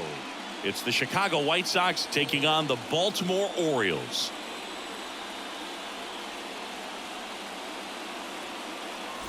Alongside Chris Singleton, I'm John Shambi. And you got to love a Game 7, especially with a trip to the World Series on the line, Chris. Yeah, and the heat's turned up all the way tonight, Boog. The pressure's never higher than in a Game 7, and the pennant's on the line in this one. So it's a matter now of which team can handle it better, which team can put the nerves aside and play clean baseball one play at a time. Yeah, it's got to be hard to stay in the moment knowing the World Series is just one win away. The stakes are sky high. I've had players tell me the highest level of pressure in the playoffs is in the LCS, not the World Series. First pitch coming your way next. All right, just about set to go.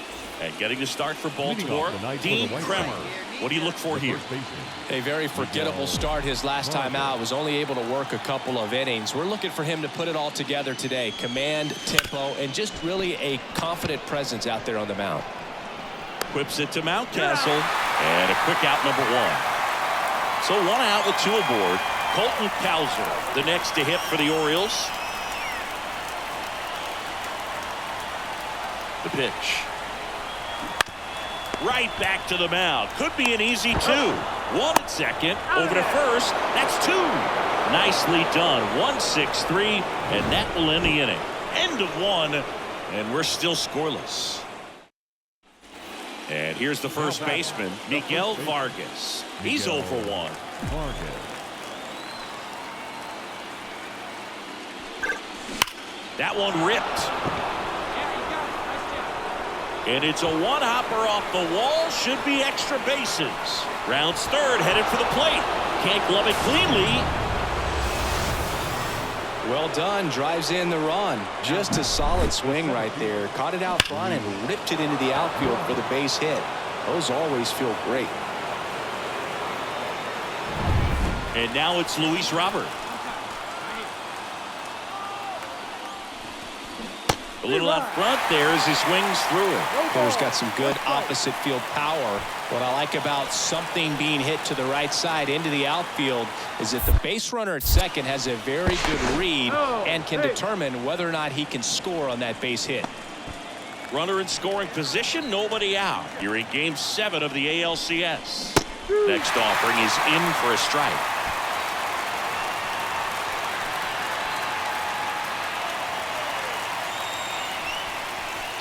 Swings through it for the K. Chase the fastball up the ladder for strike 3. And now batting, Mike Trout. 0 for 1 so far. Mike Trout. That missed by a lot. 1-0.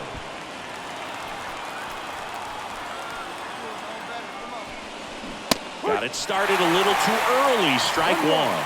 He got away with one there, but he knows he can't go into that spot very often against a guy like this. Fly ball down the line, on the move. Makes the catch, crashing into the wall.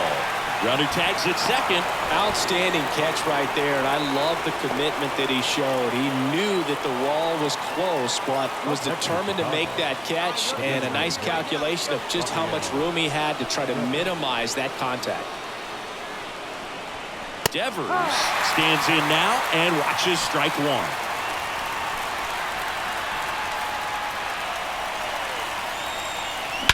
That one drilled left field. O'Neill ranging back. The run scores from third, and they lead by 2. And that one is off the wall. Everything came together for him. Showed off some really nice oppo pop with that swing and just couldn't.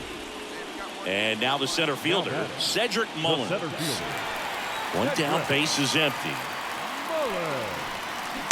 Slow ground ball to the right side. And he handles it himself for the out. Back to the top of the lineup. Stepping in, the White Sox leadoff man, Miguel Vargas.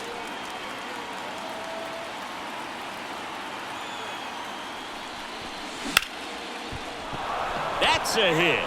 And the postseason success continues for him.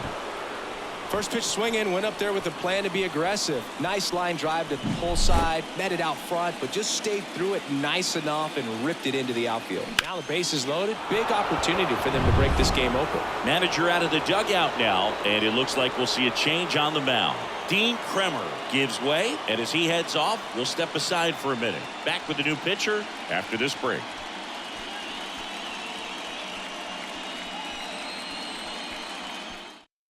New pitcher now, number 19. Still pretty early in the ball game, so this bullpen has some work ahead of them. Best case scenario might be if he can come in here and get several quick outs, kind of bridge the gap that starter left for him. So the bases are loaded here, one man gone. Luis Robert now at the plate. There's a strike. Well, he's so good about trying to drive the ball to the opposite field gap in these situations. If he takes that approach, he could bust this game wide open. This to third. Base hit. One run is in. Another scores.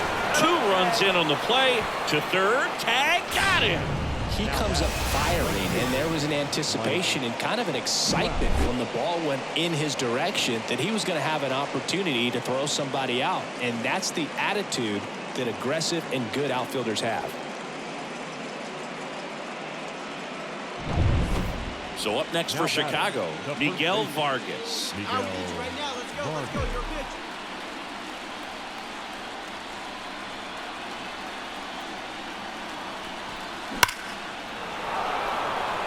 to center and a base hit. Around third. The throw in. It's offline. The run comes in, but he's in there easily. Oh, no waiting around right there. He was ready to swing it on the first pitch. That pitch came off the bat really well into center field, and he clearly put a nice swing on it. And anytime you can get one to drop in out there, you know you stung it pretty good, because it seems like center fielders these days, to a man, these guys can run down just about everything hit their way. Luis Robert now. Sliced hard but foul. The White Sox up big in this one here in Game 7. Swing and a miss. Movement in the Orioles bullpen. Sir Anthony Dominguez is up and throwing for Brandon Hyde. Off the mark there. It's a ball and 2 strikes.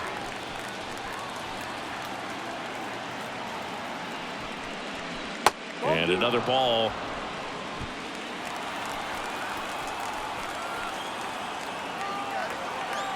Righty to the plate. Fights it off. You'll see another.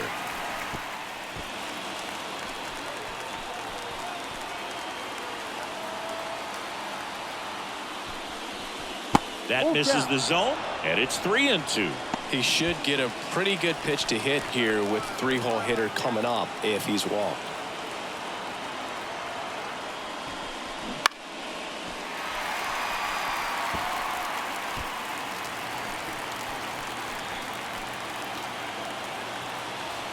And the righty deals. He swings and hits a fly ball center field. Mullins makes the catch, and that'll do it. Back to the top of the White Sox lineup. And now the first baseman, Miguel Vargas.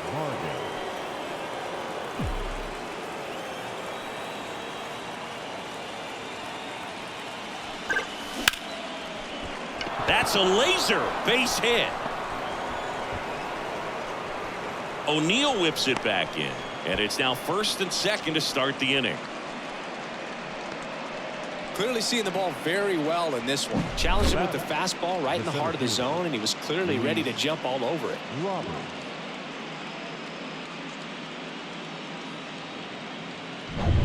So up next, Luis Robert.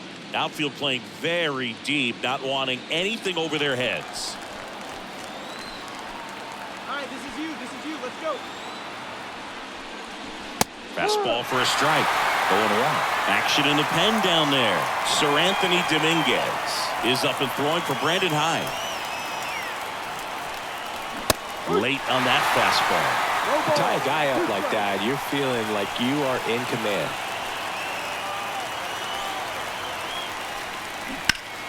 Gets a piece, and it stays 0-2.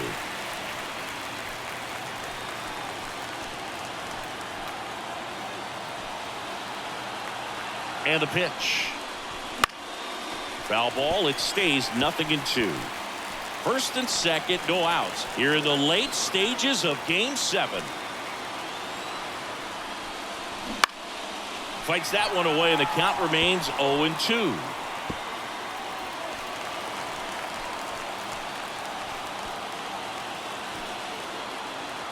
And a pitch. Foul ball, still 0-2.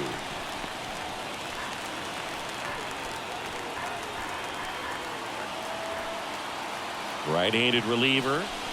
Got him looking, and he did not like the call. Well, that's not the best 2-strike fastball I've seen, but certainly got away with the location there. You know, sometimes as a hitter, when you're down in the count, you're so focused on a pitcher painting the black, and you just get a little bit locked up on something down the heart of the... Oh, this one high and deep, way back there. Goodbye, home run. That's one way to quiet the crowd. It's 13-7. He ambushed him right there, Siggy. Yeah, swinging on that first pitch, and I think losing one over the fence is exactly what he had in mind as well.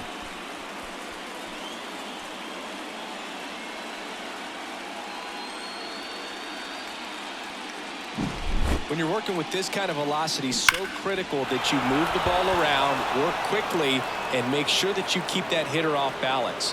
clearly not fooled by the location or the velocity. He was. So the lineup flips over. And here's the first baseman, Miguel Vargas.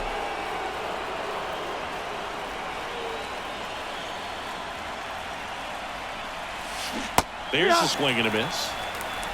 First and second, 2 down. Here at the top of the ninth.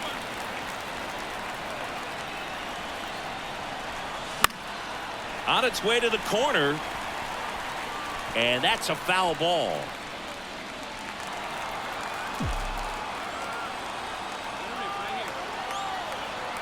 Two on, 2 outs.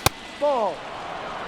Pretty standard 1-2. high 0-2 fastball right there. If you're smart, you'll look for something down in the zone, but not too far. And a swing and a miss. And that's that. 2 left on.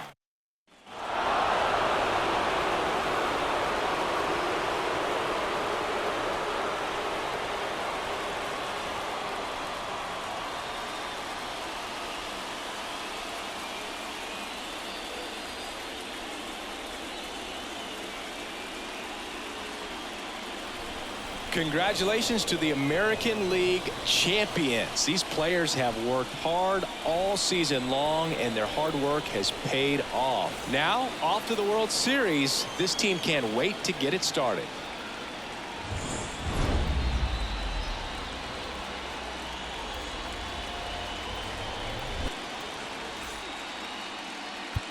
Time of the ball game, 4 hours and 29 minutes.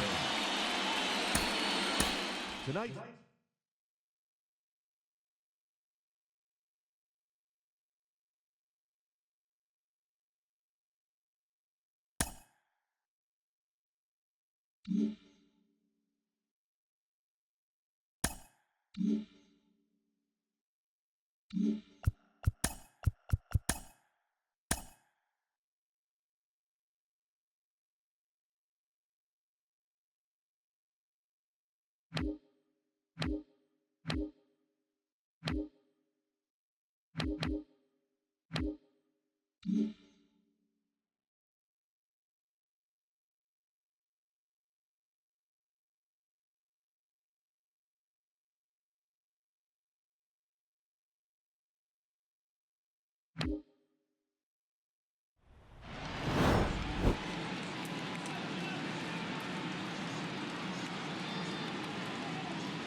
This crowd is ready as we get set for the World Series.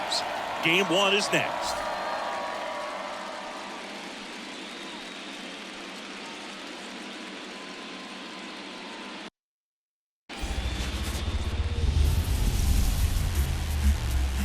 We welcome you to Los Angeles. The World Series on MLB The Show coming up. It's the Chicago White Sox taking on the Los Angeles Dodgers.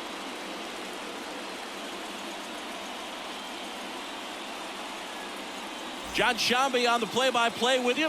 Chris Singleton providing the color. There may be no better atmosphere in all of baseball than Game 1 of the Fall Classic, Singy. Lots of excitement to get this thing started. Yeah, and the players feel that just as much as the fans. You're down there with goosebumps, and these guys are just trying to stay in the moment. But I'll tell you, for the home team especially, it's so hard not to be emotional and hyped up with all the energy in this building right now. And on the other side, of course, you're looking to swing home field advantage your way with an all-important opening win on the road. All right, we'll be back to get this one started after this.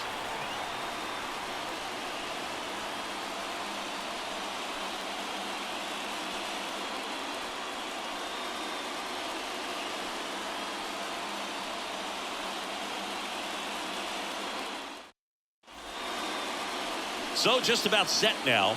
And towing the slab here, Shohei Ohtani. Really labored his last time out. 4+ innings, wasn't able to qualify for the win, but fortunately got a no decision and didn't take a loss. We'll see if he can get in the W column today. And the batter now, Miguel Vargas. For the White Sox, the first baseman, Miguel Vargas. And the pitch. smoked on the ground a second. One up, one down. Miguel Rojas at the plate. Nobody on, nobody out with a run in here in game one of the World Series. To the right side. Throws to first in time. One gone, bottom half of the first. Back here at Dodger Stadium, bottom half of inning number 2. Now it's the right fielder, Andy Pages. The 2-1. Right side, Vargas. Steps on first for the out. Nothing like postseason baseball. So digging in, Miguel Vargas. Grounded out his first time. And ball 1.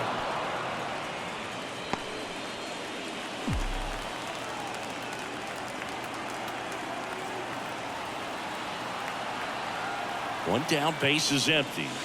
Right through there for a strike. There's a good feel in the ballpark, and that's what you expect when the home side has the lead in game 1.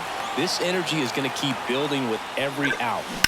That one down the line, and it goes just foul.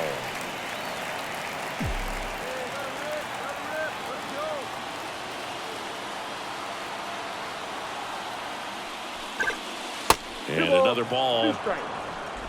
The Dodgers leading by a run here in game 1. Hard hit right side. Whips it to first. That's the second out. Base is empty with 2 away. And here comes Tommy Edman.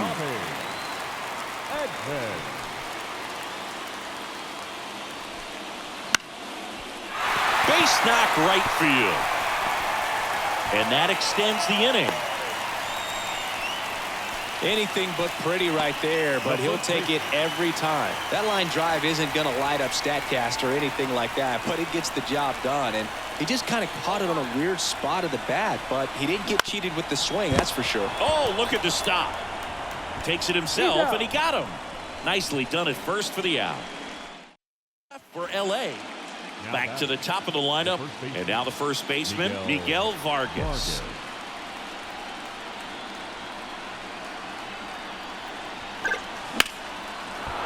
Swing and a base hit. Just kind of sliced that one into center. Throw in holds the lead runner at second. 2 on now with 2 away. Went up there looking to be aggressive and got something he could handle. Pretty good spot, hard and inside, but that's a perfect example of keeping your hands inside the ball, tight to the body. The ability to take that back up the middle shows his approach is to use the entire field. A chance now to take the lead, and at this point in the game, that could be a deciding run.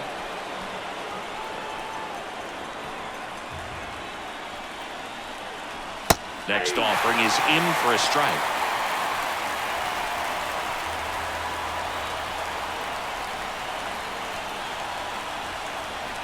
And he takes a strike. Trying to keep this a 2-2 game. We're at the top of the 5th.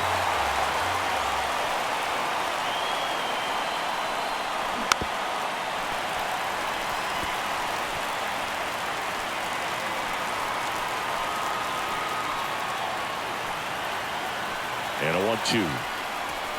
Swing and a miss, and that is that. So up next Miguel Vargas. 1 for 3. Miguel Vargas.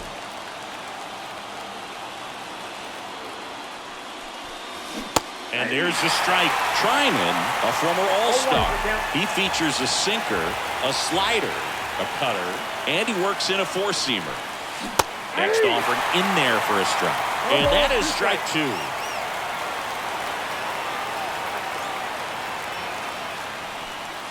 Spoils the 2-strike pitch, and he'll see another.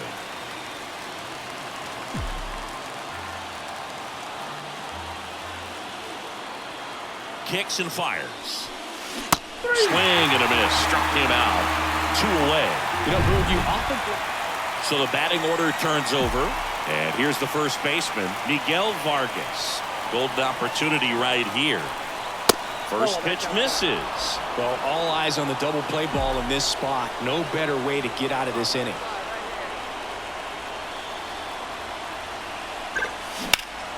Ripped to third and caught. A perfect result for the defense. A line drive out that doesn't score a run, and it takes away the opportunity for that sacrifice fly. Well, all game, this team had to battle with that 10th man, those fans making a lot of noise, but they took the lead in the 9th inning, quieted things down, and were able to get those final 3 outs in the bottom half as well. Just a very well executed ball game.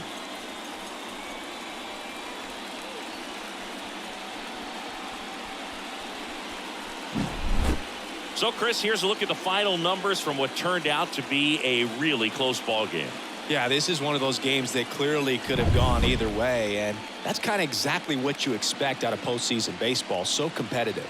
6-5 the final here today. For Chris Singleton and our entire crew here at MLB The Show, thanks for stopping by. I'm John Shambi. Talk to you soon.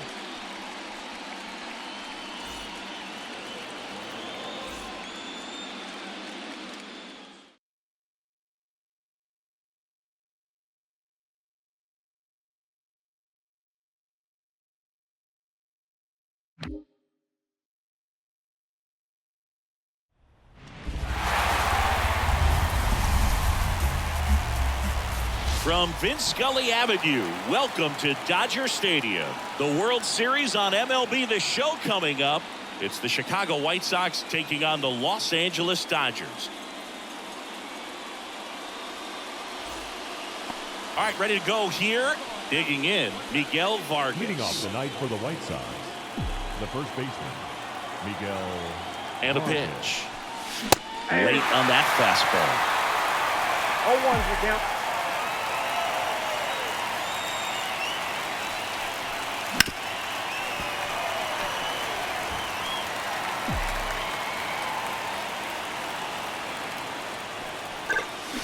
That's hard hit on the line. Hernandez makes the grab, 1 down. Here's Mookie now.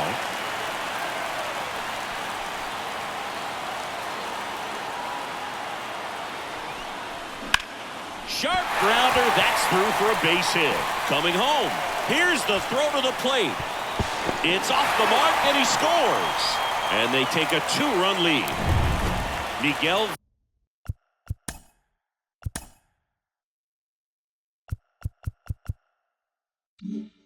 Vargas steps to the plate for the White Sox. He's 0 for 1. That's off the mark. Ball 1. Vargas in his second season, 24 years old. He's been on a terrific run at the plate, hitting over 350 in his last 10. And a swing and a miss there. The Dodgers up by 2 here in game 2. Swing and a miss. He was late. Strike 2. 1 ball. Wow, good luck catching up to that one. And a ball and 2 strikes. Wouldn't chase that time.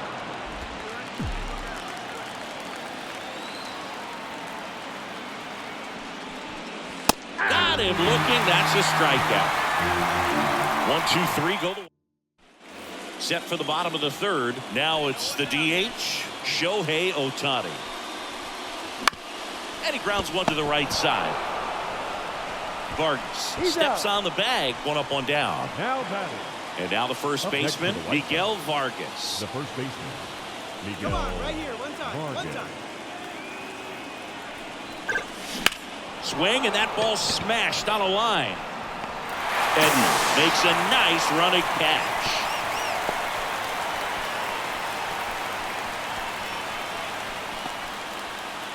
Tommy Edman at the plate.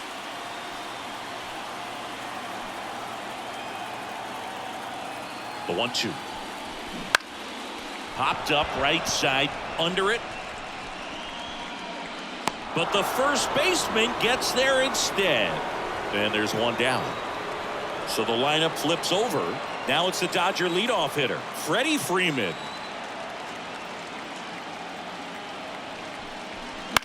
Towards first, Vargas. They get 1. Goes to second, safe there. Miguel Rojas at the plate.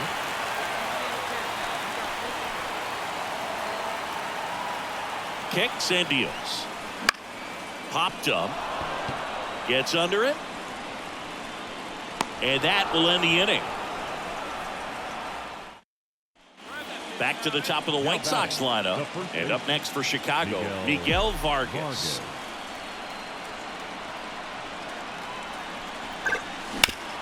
Hard grounder into the outfield for a knock. Throw stops the lead runner at second. 2 on and 2 out. With that fastball, even though it's high velocity, you've got to live on the outer edges. When it's right on a tee, right down the middle, professional hitters are not going to have a problem turning it around. And now it's Luis Robert. Fastball in for a strike. 0-1. Seems like the hitters are struggling with their timing today. Kind of caught in between that sharp fastball and the nasty slider. I'd like to see him settle on a consistent pitch. And a base hit into left field. That'll play. Around third. And he's in safely at third as a run scores. Now batting, right fielder, Mike Mancini, he hit that ball right on the sweet spot. According to StatCast, the exit velo 110 miles an hour. Yeah, Boog. I mean, that right there is an absolute missile. And he just put a great swing on it, squared it up perfectly. Those are the ones that feel really good. 2 outs. He swings and fouls one off.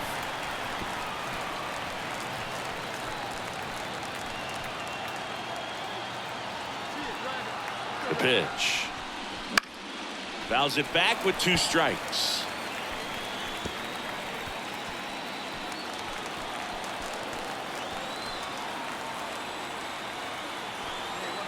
Two on, 2 outs.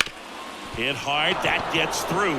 In comes the runner from third, and it's 9-2. Just a simple ground ball. And now Teoscar Hernandez. the batter. The Dodgers fielder. up big in this one here in the late stages of game 2. To short, could be 2. There's 1. Now to first, and it's a double play. Got what he was looking for on the mound right there, and his infielders took care of business. Pretty textbook execution. And here's the first baseman, Miguel Now Vargas. batting, the first baseman, Miguel Vargas. Hard ground ball, base knock.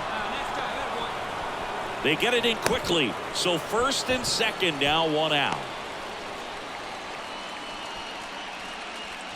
Luis Robert now. RBI knock for him last time. Now a chance to drive in another run. Swings through that one for strike 1. 0-1.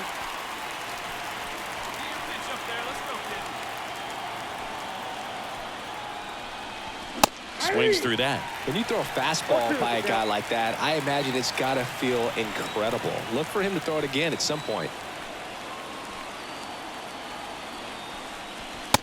Struck him out looking. White Sox down to their final out. Here's Trout. Outfield playing very deep, not wanting anything over their heads. That one finds the zone. Strike 1. That was absolute gas. Triple digits on the gun. It's just a different experience as a hitter watching that go by. That clips the zone. That's strike 2. Perhaps not quite ready to hit. First 2 pitches by him for a couple of strikes. Now back is against the wall. He's going to have to figure something out and figure it out quickly. 1 strike away. Swing and a miss, and he got him. And that is the ball game. Well, Singy, it wasn't pretty, but here's another look at the final line. Yeah, Boog, this one wasn't close. Not a lot of drama at the end either, and you just don't see a lot of blowouts in the postseason.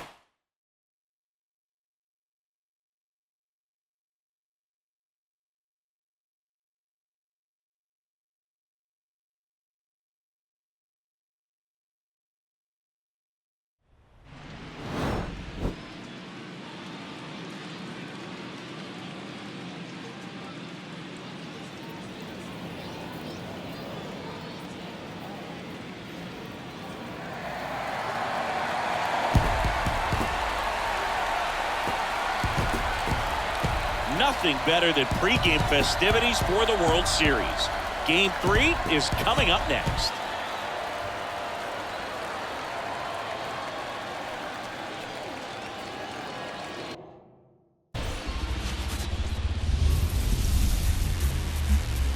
And And welcome in, everybody. Glad you're with us. The World Series on MLB The Show coming up. It's the Los Angeles Dodgers going up against the Chicago White Sox.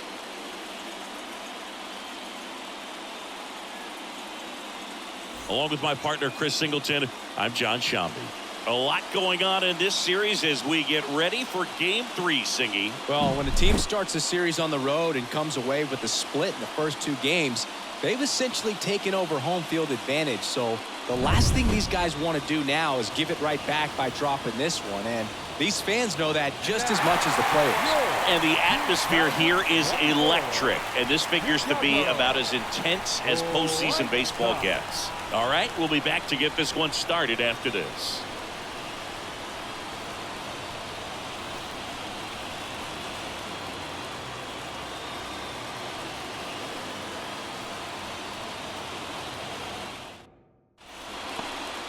Just a little bit away from first pitch.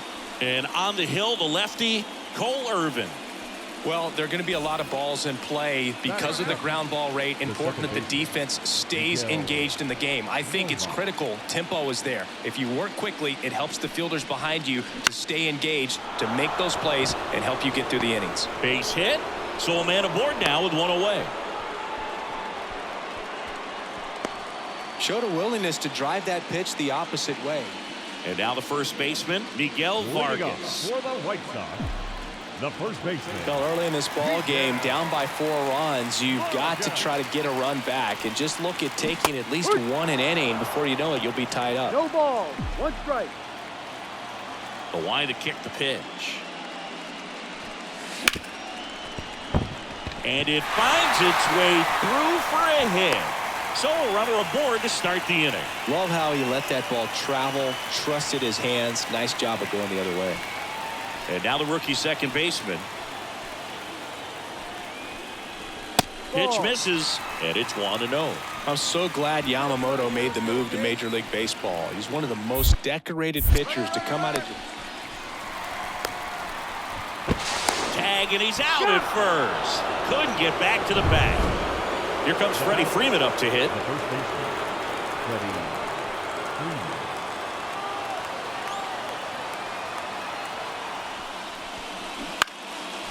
Vargas. Safe at first as they can't make the play. As we go to the last of the third. Stepping in, the White Sox leadoff man, Miguel Vargas. Hit in the air, center field. Edman going after it. Makes the catch, and there's one gone. Woo, he was all... Back to the top of the lineup, and here's the first baseman, Miguel Vargas. 1 for 2. Now a bullet to second base, but he's got it to end the inning. So they... 1 down, runner at first. And now the right fielder, Andy Pajes. And he deals. On the ground, could be 2. To second, that's 1. And that's 2. Here's Shohei Ohtani. This guy at the dish excels in 2-strike counts. Got to be careful with him out there on the mound. 2-2 now. Ground ball right side, could be 2. There's 1. And they turn to double play. For me, that's one of the toughest double plays to turn on the infield. The first baseman has to get it. And welcome back to the ballpark. And here is Miguel Vargas. The pitch. Swing and a miss.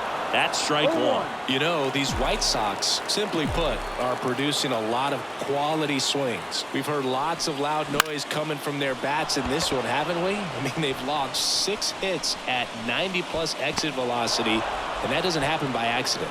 And there's 1 away. 1 down. And next will be the cleanup hitter, Mookie Betts. Turns and fires to Betts. Grounder might be 2. The throw to second, on to first, double play, and that's the inning. Bottom 9, stepping in, the White Sox lead.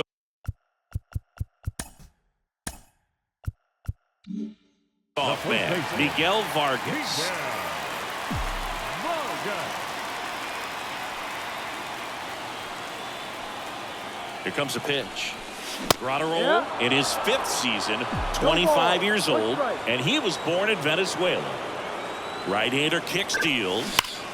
Deep drive down the line. Foul ball.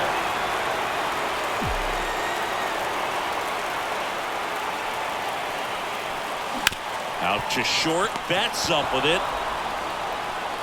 1 out, bottom of the 9th. He's 2 outs away. And now it's the switch hitting second baseman.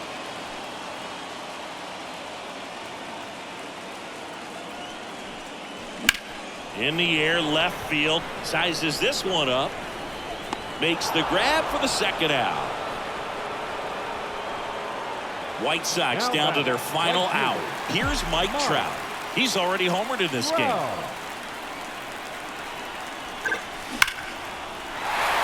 Hammered, base hit.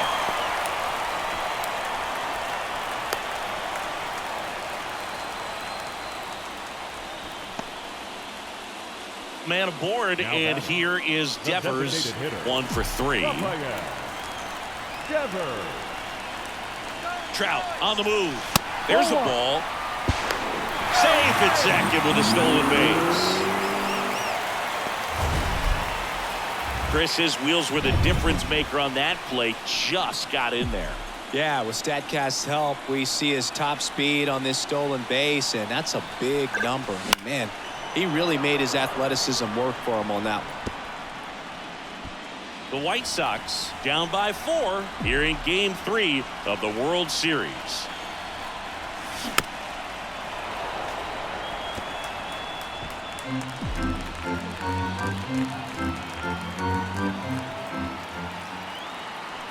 Gawd is just 1 strike away. That one to first, and foul ball. And the right-hander deals. Right side, hard hit. Throw to first, ball game. And the Dodgers take home field advantage right back. They win Game 3 to go up 2-1. Game 3s are very critical when you have a series tied at 1-1.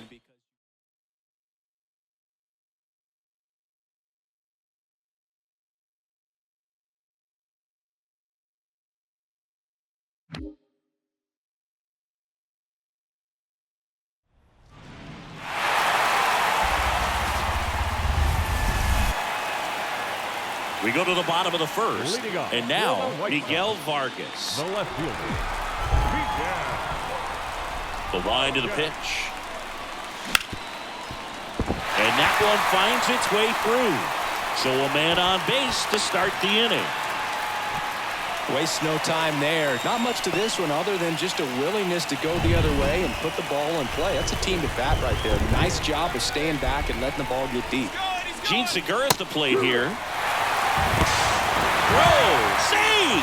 He had that base stolen as soon as he broke for second. Such a huge lead. The pitcher's got to find a way to help out his catcher, especially if he doesn't have a great throwing arm. Step off the rubber, shrink that lead, somehow create a little bit more time where maybe you can prevent that stolen base.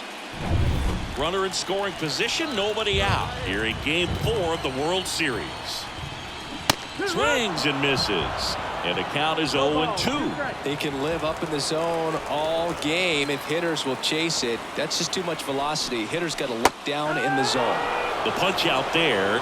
Now 1 away.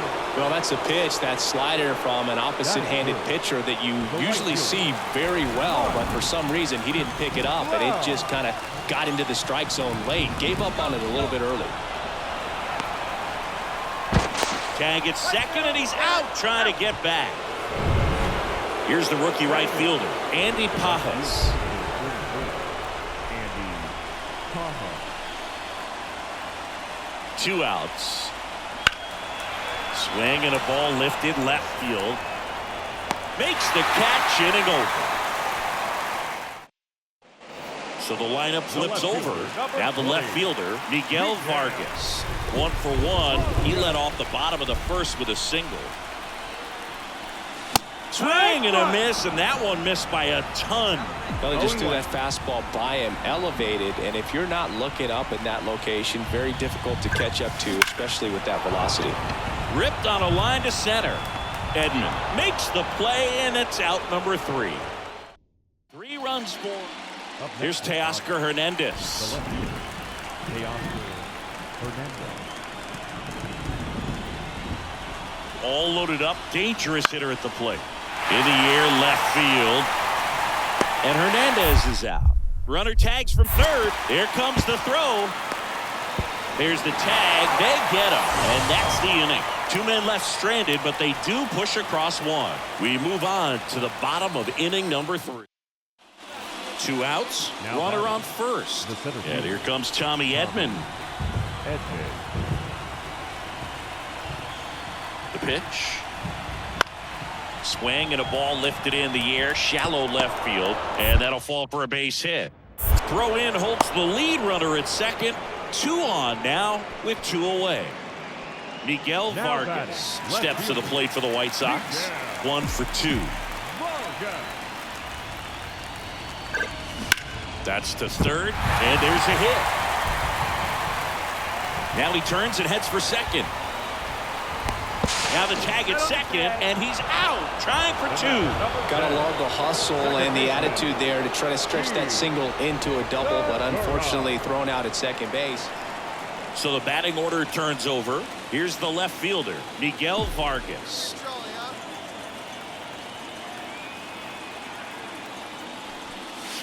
And a foul ball.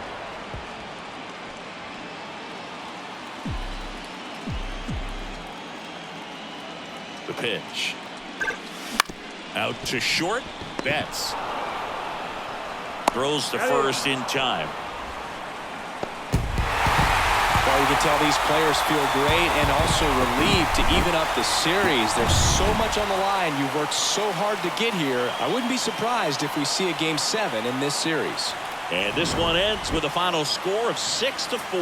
For Chris Singleton and our entire crew, I'm John Shambi saying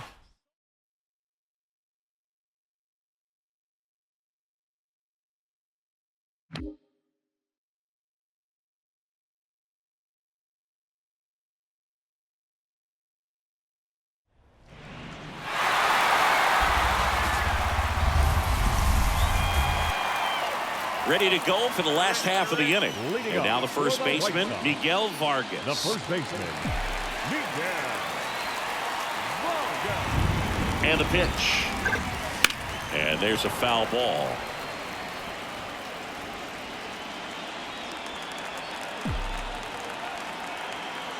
Yoan.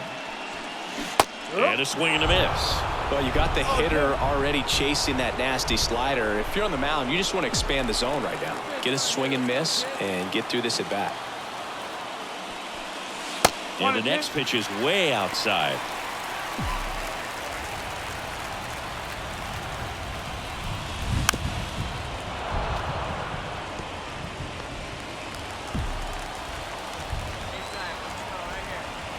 And here it comes. Lifted in the air, right center field. Sizing this one up. He makes the grab, and there's one away. Here on the south side, John Shambi and Chris Singleton with you. And leading off the bottom of the fourth, Miguel Vargas. And a base hit up the middle. And the leadoff man aboard. Now the number 2 hitter. Grounded out his first time up. Runner on the move. Pitch misses. And that's a stolen base. Not even close. You don't usually see teams try to claw back into games by being aggressive on the base pass like this, but it's still early in this one. This kind of tells me they're going to try to tackle this one 1 run at a time instead of waiting back for a big 3-run homer.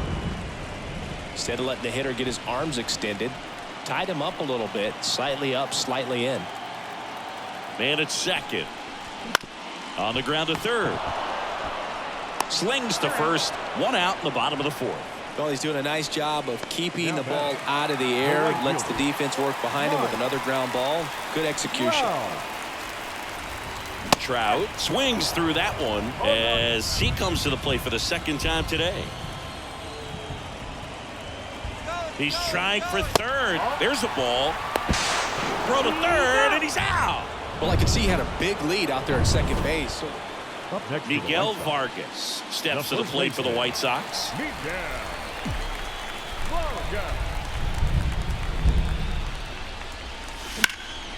Slice down the right side.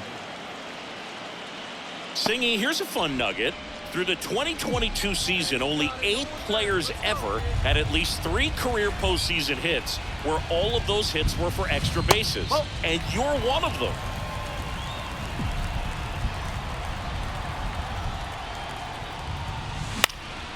Popped up. Sizes this one up. He's got it, and there's 2 away. Well, not to brag, Boog, but... And we're back. Now here is Miguel Vargas. As the lefty gets to work. Center field. Edman in position. Hauls it in for the out. 1 away.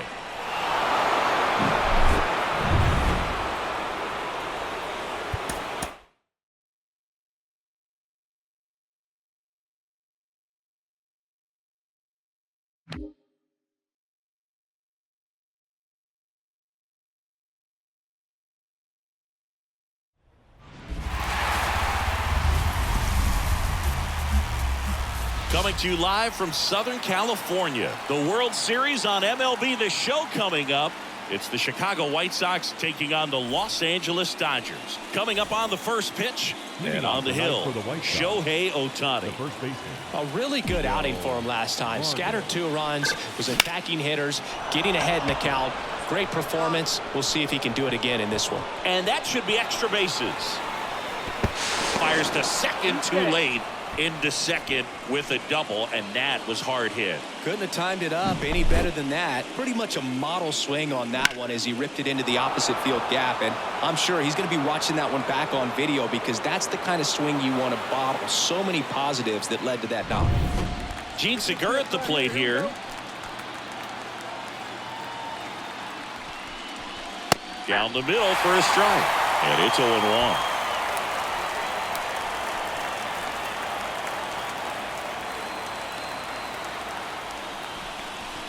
That one missed. Ohtani, one of the best strikeout pitchers in the game, and that certainly is a benefit to him when he's in a spot like this. Not close with that one, and it's 2-1. Yeah, if you're going to be in the game in high leverage situations, you've got to be able to get the swing and miss and put hitters away. Man at second, and that's ball 4. Pretty easy walk right there. Last pitch wasn't even much to think about. And now batting, Mike Trout. There's the strike.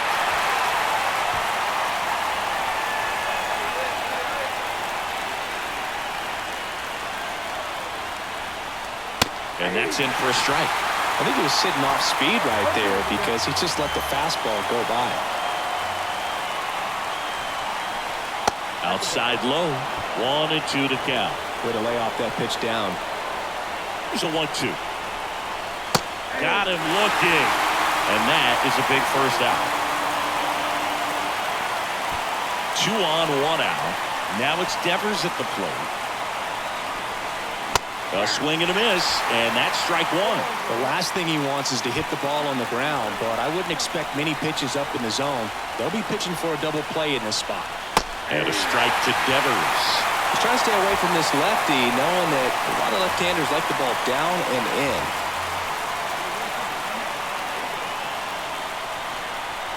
Cuts and misses. It's a strikeout. Well, that's the effect of the splitter that you're looking for on the mound. Really nice pitch right there and had him out in front over the top. I'm sure the batter was thinking he was getting something else, perhaps a fastball with a little more straight and velo to it. James Outman in the box now. No balls and a strike. Cold night like tonight, last thing you want to do as a hitter is get jammed or even off the end. Trying to find that sweet spot on the bat. Tell you what, you're going to be trying to catch things out front, so off-speed pitch. And there's the third out. That'll do it for. Back here in L.A., And on the mound now, Spencer Turnbull. Well, this guy's got sort of a tweener, not quite a slider velocity and not as slow as a curve. It's in between, and he adds and subtracts velocity on it, which makes it harder for the hitters to really get that front foot down and have the timing they need to be successful. And that's the third out. A run on 2 hits. Man at first with one gone. Tommy Edman steps to the plate for the Dodgers. The count 2-1. Ground ball left side, could be 2. Fires to first on the run. To first, and he beats it. Everyone's safe. That's why you run hard 90 feet. Take nothing for granted. Back here at Dodger Stadium, here's a big power threat. Max Muncy. Puts a bunt down, right side. They get the out on Muncy. Perhaps he rushed just a little bit, didn't set the... Back to the top of the White Sox lineup. And here's the first baseman, Miguel Vargas. 1 for 2. And a foul ball. All right, Singy, you know I'm a dork. Shohei Ohtani, go back to May 5th, 2022 at Fenway Park. He tossed a complete game through 99 pitches. Get this, 81 strikes. It was the most strikes thrown with less than 100 pitches in a game since they started tracking pitch counts. That's just unreal. Grounded to third, could be 2. Wide throw, and it gets away. Lead runner around second. And they won't get him, and he goes first to third on the error. Now batting, the third baseman, Segura. Gene Segura steps to the plate for the White Sox. Here's a fun fact. Dodger Stadium was also the home of the Los Angeles Angels for 4 years in the 1960s while they waited for Anaheim Stadium to be built. When the Angels were playing games at home, instead of Dodger Stadium, they called it Chavez Ravine Stadium. Down the line. And that drops foul.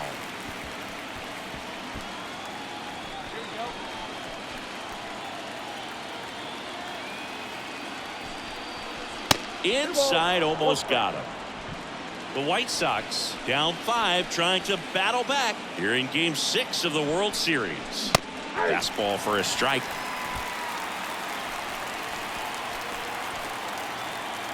Comes the 2-2. Swing and a miss. That one in the dirt. Smith gathers, throws, out on the drop third strike. 2 gone.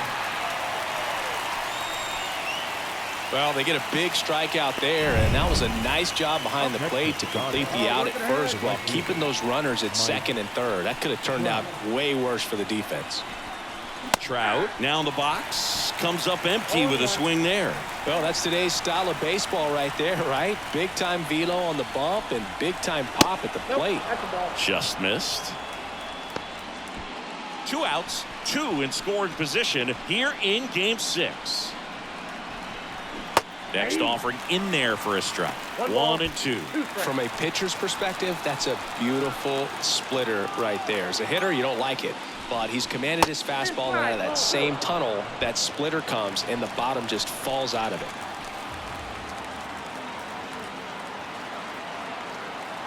Here's a 2-2. Swings through that one. It's a strikeout. And now Teoscar Hernandez.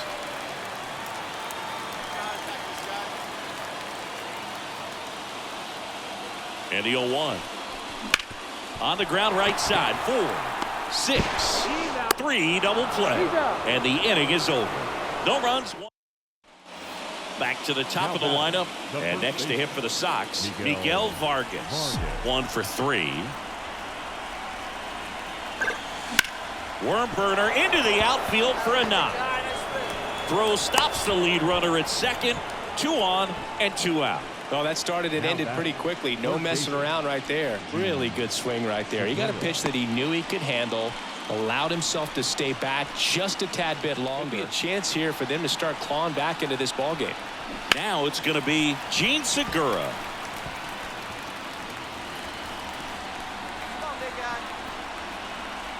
And the 0-1. Muncy fires across the diamond, Third out, and that ends the frame. And welcome back to the ballpark. All set to start the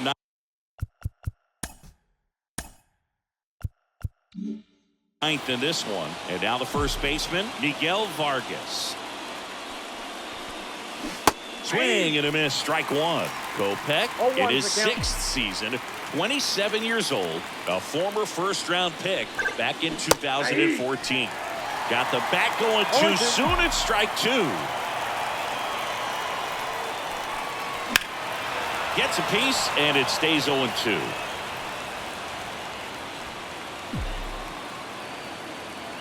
The pitch. Knocks that one away, and we'll do it again.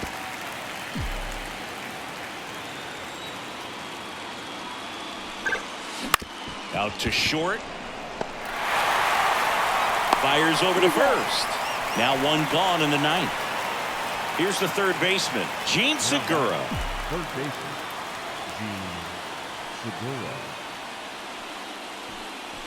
That one at triple digits. Activity in the bullpen for the Dodgers. Rusdar Graterol looks to be getting ready for manager Dave Roberts. Late on that fastball.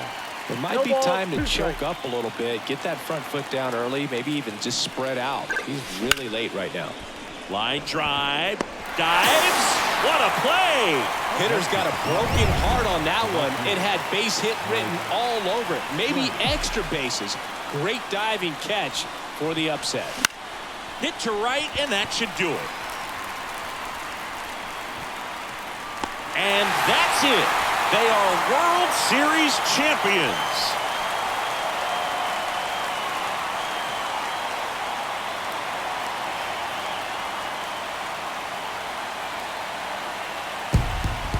A huge congrats to the World Series champs. This was an incredibly special team all season long, and what I love most is that these home fans that supported this team game in and game out, they got to witness it in their home ballpark. So many memories over this season, but in this game, this city is already going crazy.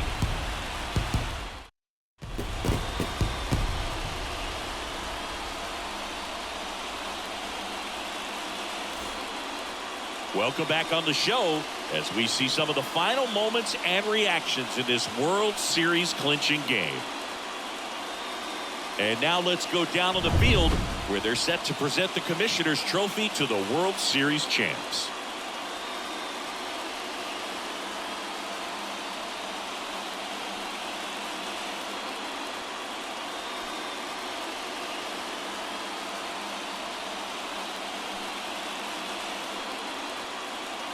For Chris Singleton and our outstanding crew, Here now I'm is John our Schaub. final line.